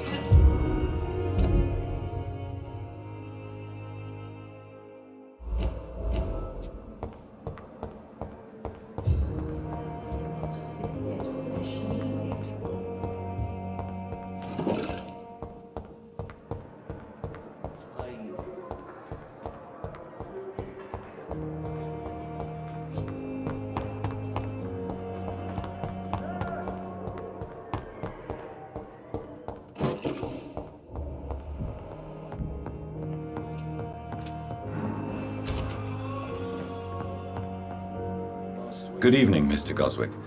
How are you? I'm okay. I have retrieved your letter, Mr. Goswick.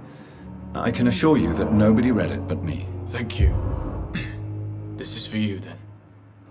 For your help. And for your silence. I think you should talk to your mother. It would be good for both of you. Thank you, Dr. Reed. I'll think about it. Now please, let me be. I have to go now, sir. But don't hesitate to contact me if you need any help. Good evening, sir. Doctor. We may lack the resources, but we have some of the most brilliant minds in London at Pembroke. There's ghosts on every street.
That's it!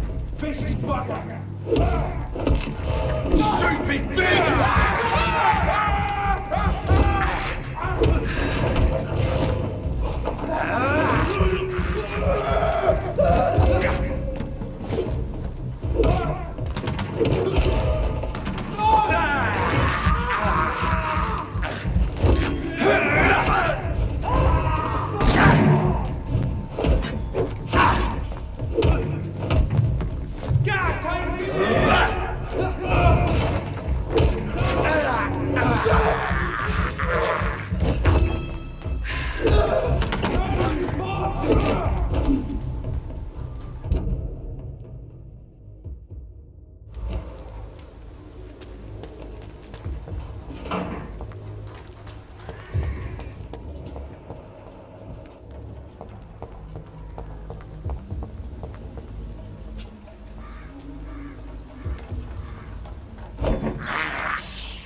Whitechapel.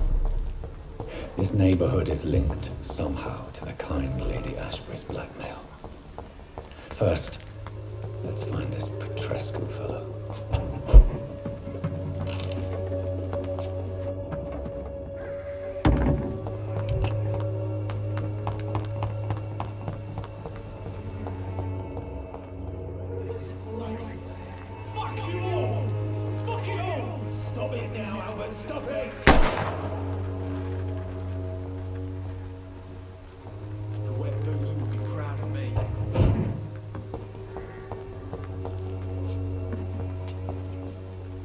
Are you all right? The bastard hit the wall next to me.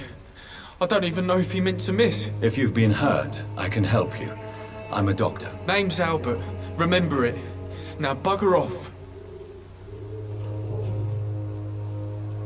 What happened? Did you really steal that man's medication? Hey, I didn't do anything. It ain't me.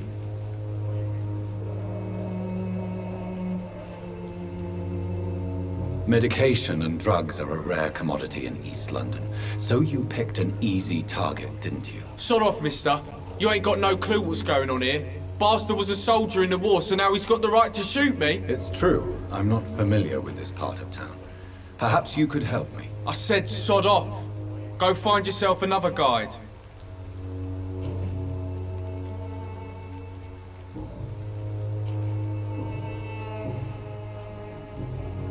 Do you know Nurse Dorothy Crane from the Pembroke Hospital?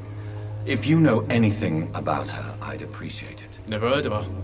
She's pretty, I'll keep an eye out. Goodbye, young man. Will be proud of me. What? Shooting a boy in the middle of the street. Not the best thing to do, wouldn't you say? What? You saw what happened? Who are you? I'm Dr. Reed, and I'd like to ask you a few questions, if you promise me to set your gun aside. No. Look, I'm not a violent man. I'm Benjamin Palmer, doctor. And no one can help me. Not even you. What can you tell me about this place? Nothing to say, really. This is where I used to live, and this is where I live now. You don't have anywhere to go? No family that would welcome you? Not since the death of my wife, Albert's mother. She was sick, you see. Long before the flu and all this shit. You mean you used to have a better life? Yeah, I had a wife, a home, and a job. I even used to have a name. And now I'm just Ben. Ben the Trap. Perhaps you could focus for a moment and tell me your troubles. I'm sick, broke, and my son just stole my pills. Everything's coming up roses. A gun, alcohol, and a bad temper make a terrible cocktail, sir. Goodbye for now. I won't end up another drunk arsehole littering the streets. Not me.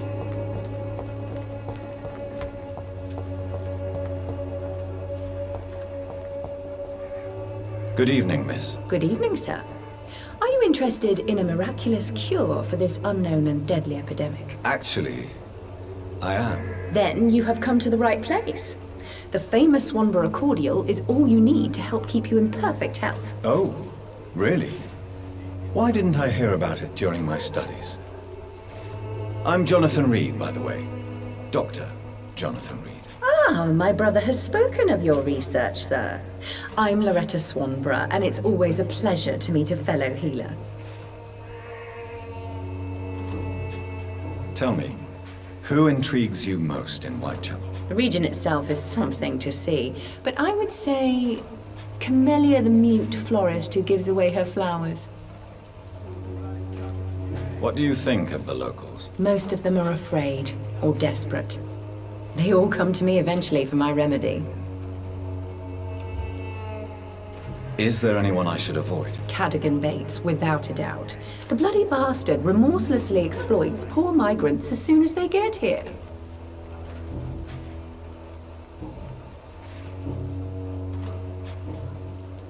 Do you know Nurse Dorothy Crane from the Pembroke Hospital? I'd like to know more about her. I don't like to talk about competition. Competition, you say? Never met her, but it seems she provides some sort of medical care to the poor. The whole thing has to be some sort of scam, if you ask me. Goodbye, Miss Swanborough. Perhaps we'll talk again. The Swanborough cordial can be the answer to all your problems. As long as you have the money.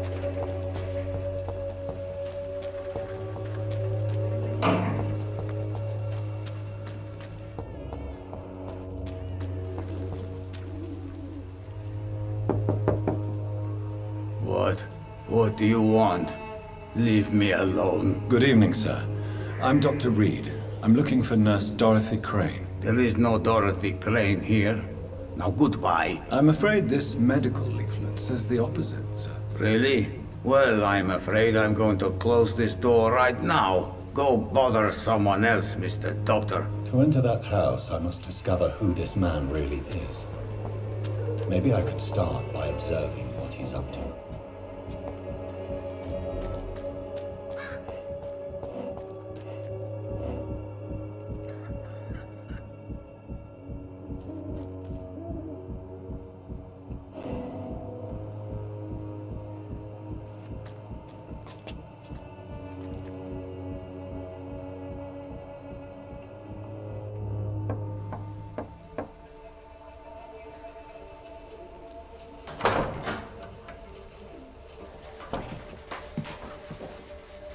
A strange man was at the door with a pass for our medical facility. I refused him entry. Darius, how could you know he didn't need our help? His clothes were too finely tailored to be from Whitechapel. Perhaps just a friend of that stray poet who is always about. Richard Nethercott? No, not of the same cloth, this man. I suspect some machination from that journalist. Clayton Darby. Is he still asking questions? Yes. I saw him drifting around St. Mary's Church. I swear he is tracking me, just downwind.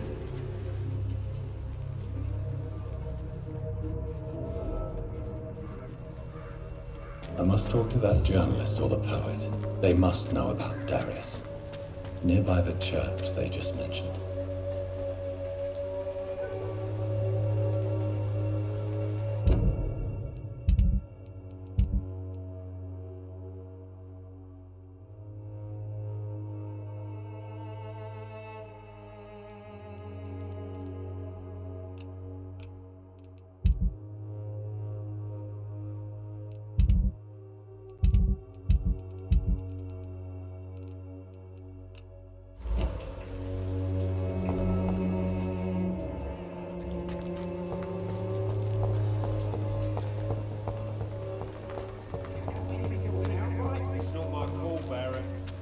One way or another. Please, Joe. Excuse me, sir. I have a few questions for you. Another journalist?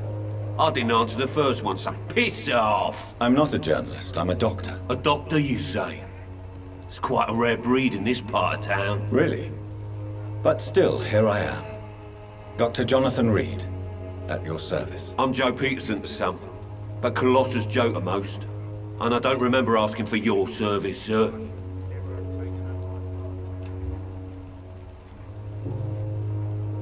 May I ask what you do around here? I do whatever I want, and sometimes even more. Now sod off. According to you, physicians are scarce in this part of town.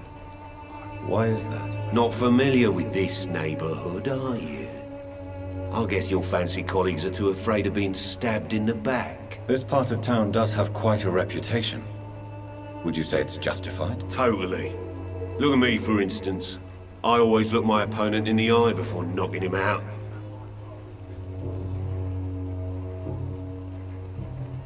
Have you heard of a nurse named Dorothy Crane? She's a colleague of mine, and is supposed to live around here. Dorothy Crane? Yeah, I know her. One of the few good souls who dare to help the sick around here. Could you please tell me more about her? She's a nice girl. Tries to help the migrants. I offered to give her a hand, but she said my reputation would attract too much attention. Goodbye, Mr. Peterson. Welcome, sir. Please, take a browse of my wares. I'm Dr. Reed. I would like to ask you a few questions, if you don't mind. Doctor? Interesting. I'm Barrett Lewis. Usually I don't have time to waste with talk, but at this hour of the night I can hardly refuse.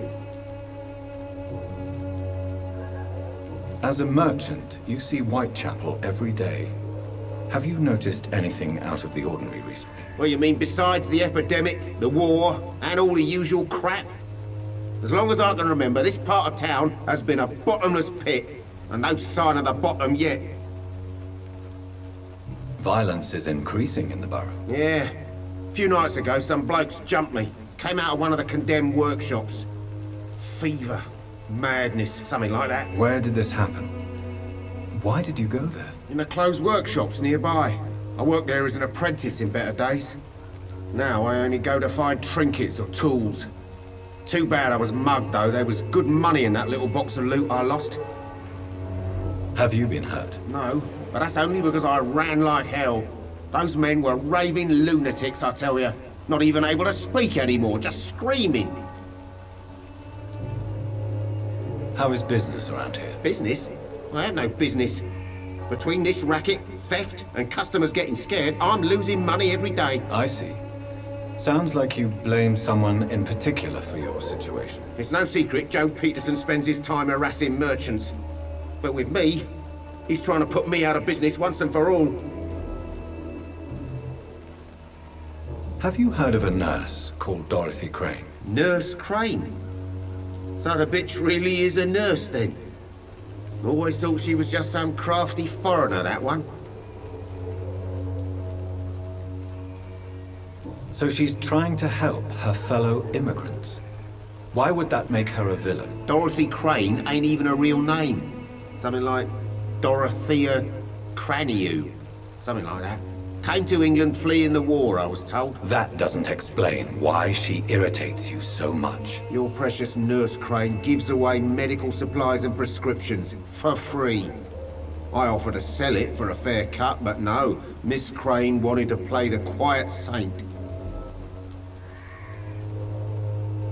Right then. Show me what you have.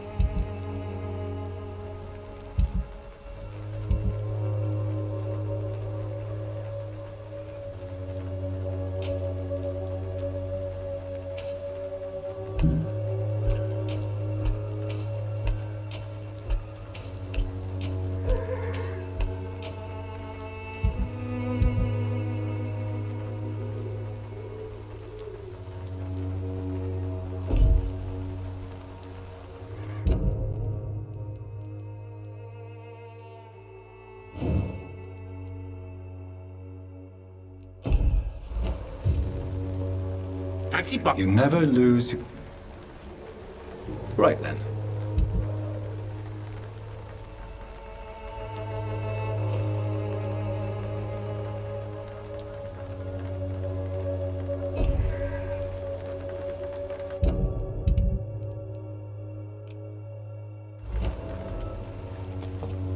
I know it's hard to believe, but this district has always been wretched. Forgive my interruption. Do not apologize, my son. Father Tobias Whitaker is always happy to teach mortals about the incoming Armageddon. I am Dr. Jonathan Reed, and I just have a few questions. A scientist? You are much more lost than I thought, my son.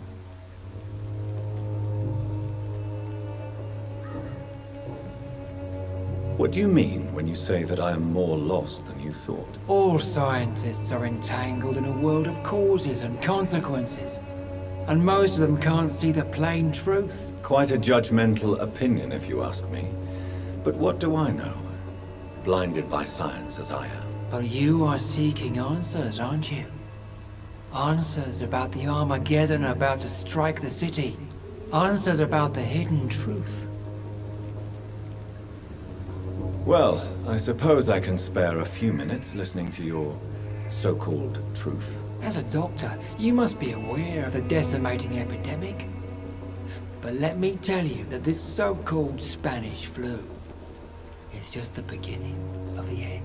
What do you mean? The beast is finally revealing itself, corrupting the flesh and the heart of men.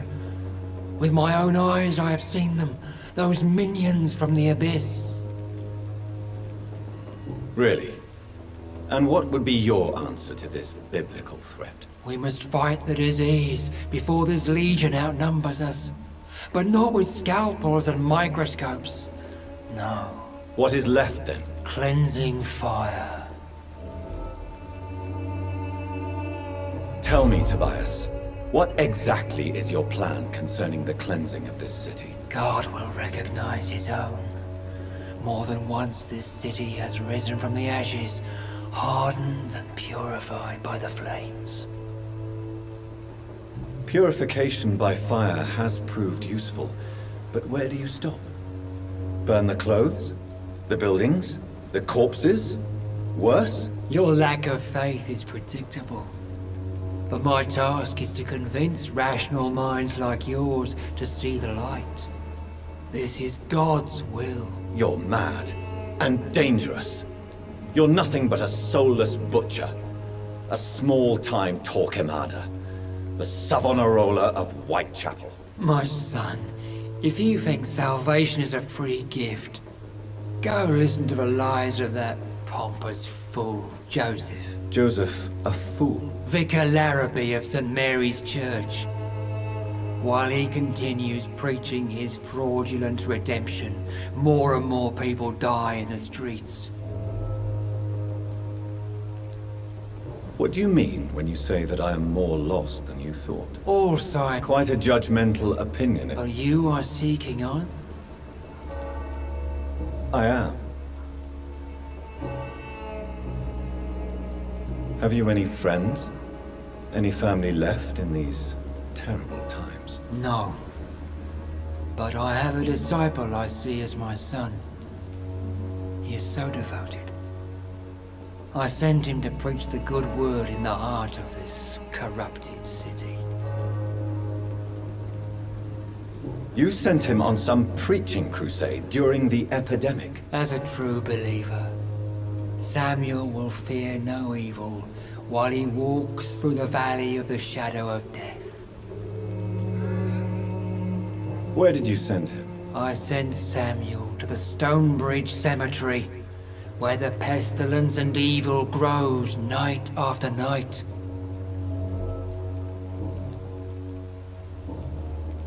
Do you know Nurse Dorothy Crane from the Pembroke Hospital? I'd like to know more about her. I don't like the liberal ideas of nurses, but I especially abhor that Nurse Crane you mentioned.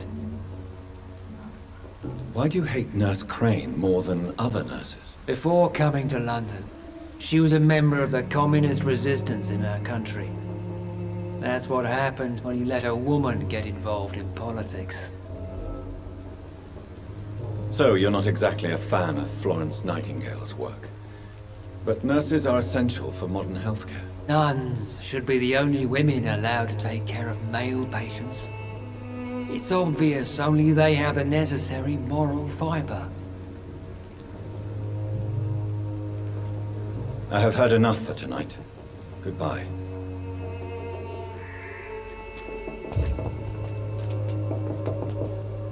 Excuse me, sir. Are you familiar with this part of town? Name's Clayton Darby, reporter. Sorry, I'm new to Whitechapel. But perhaps you could help me since you're a journalist. My name is Jonathan Reed. Dr. Reed, the famous surgeon. I'll gladly help if I'm able, sir. Why are the newspapers keeping silent about the Spanish influenza? It's as though none of you care. There's a war going on. People shouldn't be demoralized by news of deadly diseases. I served in France. Our top priority must be to put an end to this butchery. This war must stop now. Sir, streets are a battlefield too. An invisible and untold war is going on, and it must be stopped. Have you any idea of the danger you face in these streets at night? I've had to run and hide more than once from frenzied mobs incensed by the fever. Do you think the flu is really responsible for this, Doctor? I'm convinced there is more at work here than a simple epidemic. Really? To be honest, I could say the same. Some of the sick I saw or heard of. My God, what happened to them? What is a journalist doing in this borough after sunset? He goes where none of his colleagues would dare to go, to inform the country. So you risk your life to reveal the truth. I saw many reporters do the same during the war. Whitechapel is the crucible of so many untold stories and tragedies. I want people to know them. That's quite honorable of you. But is the public interested? Not at all, sir. And that's why I'm an independent journalist. hoping to sell some stories.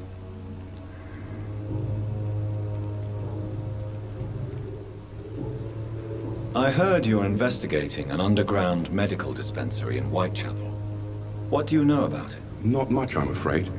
They are wary of strangers, and I'm not really an acquaintance of theirs. Why do you care? I'm a doctor, Mr. Darby. I care about everything involving public health and this epidemic. Are you sure you're not just concerned about the repercussions that a scandal involving a certain Nurse Crane from the Pembroke Hospital would bring? Without a doubt, you are a damn fine journalist, Mr. Darby. What do you know of her accomplice, a man named Darius? I don't know much about the man. He's very cautious, never goes out, doesn't seem to have any friends or family. He has no relatives at all? No, except for that strange man, a poet named Richard Nethercott, who sometimes comes by. Darius would never let him in. Where can I find this Mr. Nethercott? He spends most of his time lurking around Whitechapel, talking to himself or declaring verses. These days, you can usually find him behind the church. He never goes out? No. A few days ago, he unexpectedly did.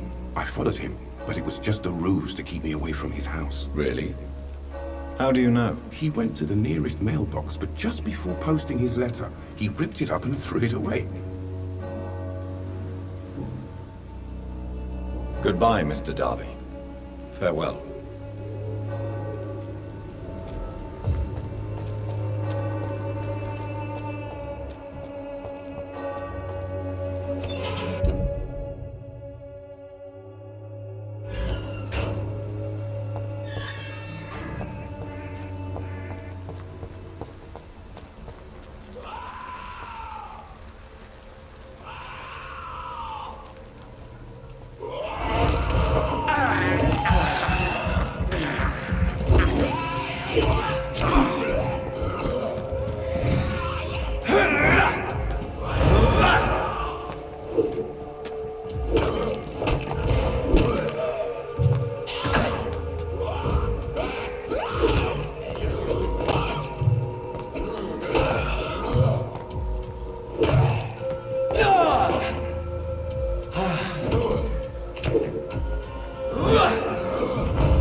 Breathe its own beauty and grace. Whitechapel is not just disease, desertion, and despair.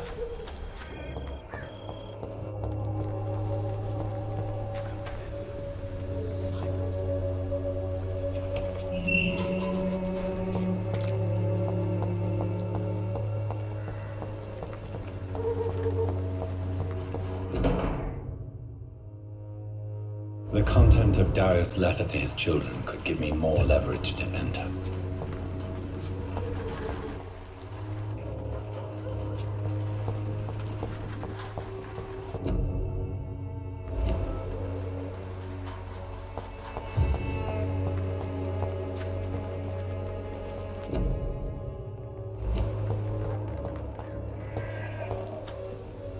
Good evening, miss.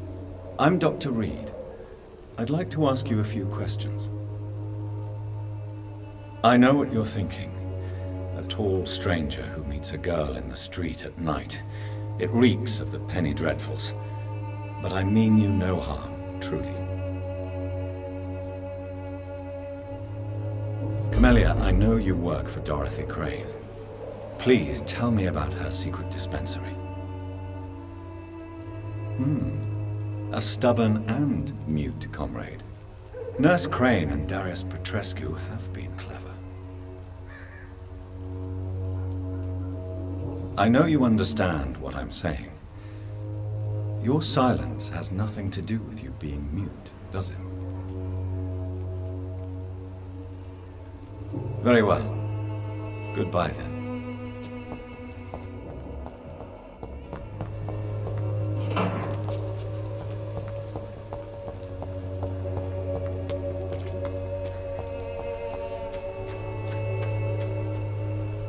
Good evening, sir. I'm Dr. Reed. I would like to ask you a few questions. Please be my guest. Although I may not be the best informant regarding this part of town, my words speak about that which the eyes cannot see. Really? Are you an artist of some kind? I'm a poet, sir. Richard Nethercott, at your service. May I ask what you're doing at this hour of night, sir? Do you live here? Not at all. I'm just enjoying the pleasure of a quiet walk. Though night talks are always preferable, if you ask me. Especially with strangers. But are you not afraid of the epidemic? Oh, why should I? I see some equity in the Spanish flu. No flesh should be saved, say the scriptures. Good or evil, rich or poor, all are equal in the eyes of the flu. If you say so. But as a physician in a time of epidemic, I must caution you to avoid unnecessary exposure, sir. Thank you, Doctor. But we both know the seeker of truth has to go boldly where the weak dare not. What are your thoughts on the terrible situation in this city? Terrible, you say? No. Of course, the death of so many innocents is a tragedy. But the scourge has not been all bad for the city. Oh, no, sir. What are you talking about? Do you remember London before the flu? Noisy, cacophonic, quiet nowhere to be found. And now, listen to this oddly peaceful silence. Yes. The enjoyable silence of the grave.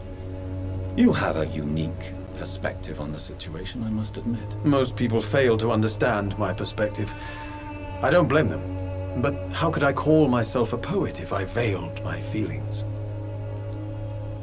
Are you aware that your life could be in danger in this part of town? But this is where I must be to feel the real beat of the city. I had to come, see it for myself, alone. I understand your need for solitude, but it's not safe around here. I don't care. I don't have many friends, Doctor, and my family despises me. If some misfortune came upon you, who would be here to help you? Well, you for a start, my dear Doctor. Tell me, Mr. Nethercott, why seek inspiration in Whitechapel? The place is not beautiful per se, but how to explain it? Stirring and challenging. Do you not think it a little morbid? On the contrary, sir. Whitechapel is full of life, full of beauty. Just like my dear muse, the wonderful Camellia. What can you tell me about Camellia? Not much. And that's the beauty of it. She can't speak, you know. She's a locked mystery who exhales kindness and sweetness. Perhaps you're just afraid to find out the truth about your muse. One day, perhaps, I'll ask her to come with me. But will she still be my wild flower of Whitechapel if she moves uptown? And have you ever tried to learn more about her? Where she lives? How she survives? Whom she may know? Maybe I prefer she remains an enigma. Reality can be so dull, don't you think? In what way, exactly? The struggle by gaslight, the barren smiles and the arid hunger under the rain. If you say so. Such vibrant antagonism and vivid paradox, the stripped humanity raged across each street. Vivid, of course, yes. And what about the poignant distress? Oh yes, the poignant distress. You see what I mean, don't you? That's what I want to write about, and that's what Whitechapel is made of. Did you know the mute florist is a member of a secret society? No, I didn't. But I thank you for this information, sir. For it only enriches the mystery surrounding the precious camellia. Are you not curious? Is there not more you wish to know? That girl has not an ounce of malice in her. Whatever she may be hiding, it's certain to be for the benefit of most, if not all. I fear you are a hopeless romantic, Mr. Nethercott. Guilty as charged, Dr. Reed. May I ask you a few questions about the district? Extraordinary part of town, is it not? I'll be glad to help you, if I can. I'm looking for Dorothy Crane, a nurse who lives in this vicinity. Dorothy Crane. Oh, I love the name. The Crane of Whitechapel. Sounds very mysterious. But, sorry, no, never heard of her. What can you tell me about an old man called Darius? Darius Petrescu? Yes, I know him. At first, I thought he was only a small publisher. I invited him to publish my work, but his reaction was pretty clear. Not interested in your talent? Darius is an old political activist who takes delight in printing tracts and lampoons. Those communist activities only require mediocre writing skills. I'll leave you alone, sir. Darius is a bit less of a mystery now. It should not be that difficult to incite him to let me in. Hello again, miss. Tell me about Richard Nethercott. I understand he is quite fond of you, Camellia. Very well. Goodbye, then.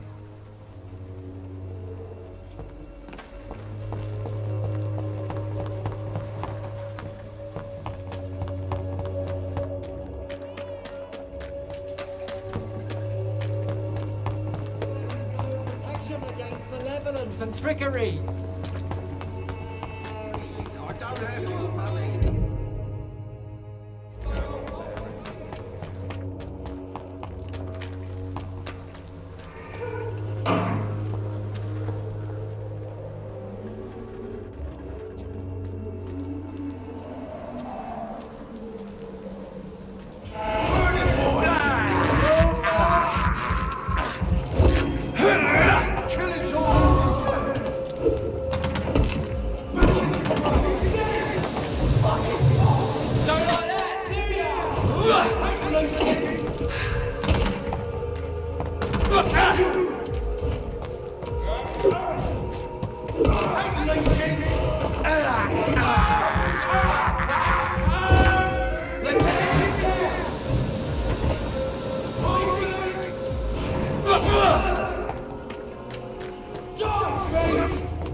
This could be the box Lewis thought he lost.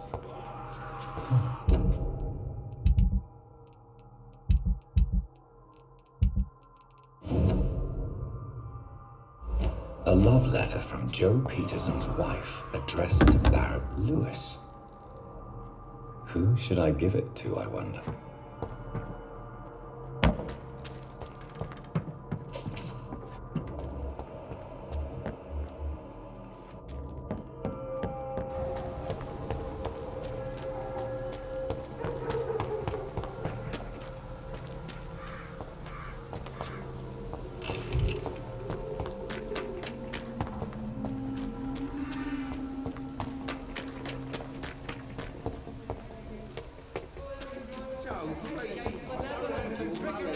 Come on, Barrett, you know the game. You pay for peace of mind. Fancy buying something, sir? You never lose your focus, do you? I found this box in an abandoned building nearby. I believe it belongs to you. Let's have a look. Yeah, this is mine. So, you faced those loons that roam around there. Extraordinary. I suppose I was lucky. Luck is a commodity round here. Yours should be properly rewarded. About this package, it's not just tools and trinkets, is it? I don't want to be rude or anything after your kind gesture, but it's none of your business.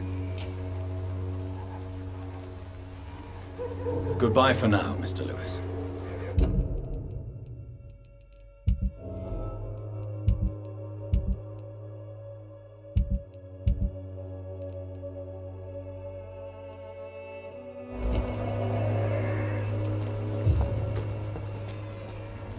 You again?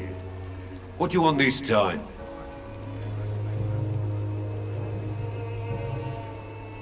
How did you become the local bully everyone is afraid of, Joe? There's no pride in roughing up poor bastards. But this is the only job I've found. And it pays well, too. A job? So you're racketeering for someone else? I got enlisted by the Wet Boot Boys, a gang from the docks. I'm their muscle for their dirty work.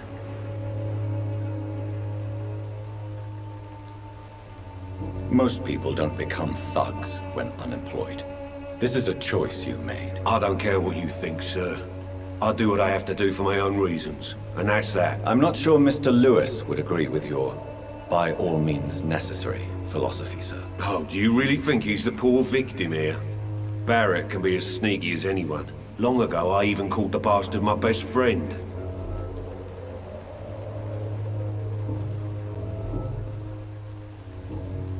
Goodbye, Mr. Peterson.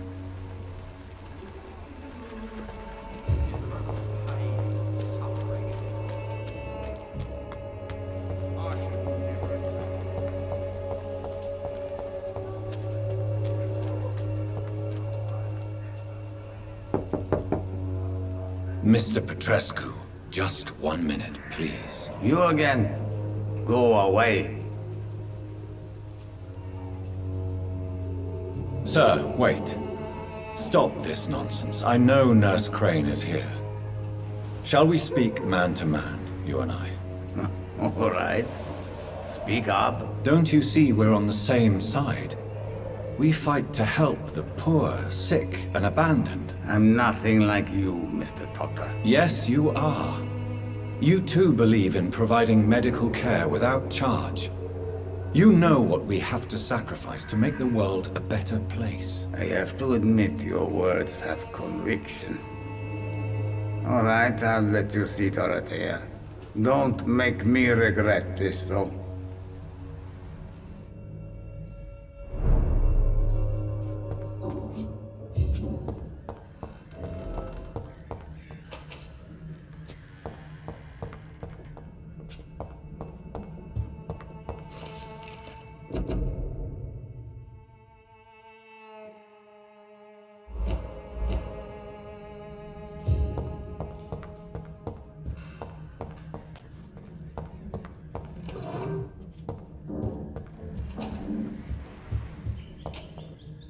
If you want to talk to Dorothea, you must go across the courtyard and take the stairs. We've not been formally introduced. May I ask your name and occupation, sir? I am Darius Petrescu.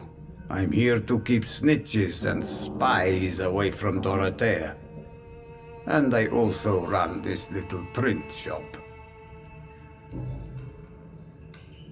So Dorothy's real name is not Crane? Like myself and many people in this area.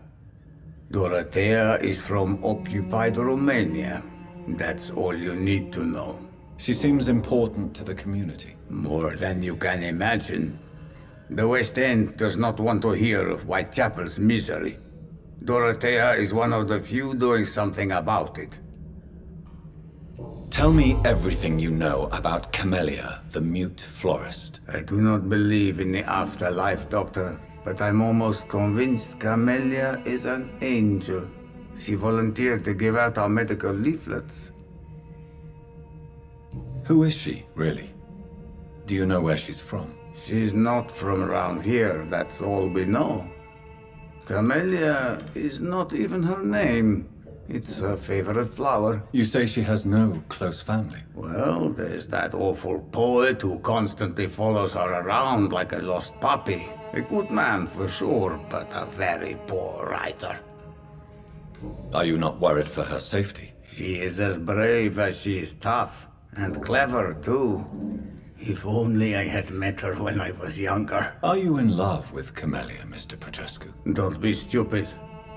If I had met her when I was younger, we could have won our revolution.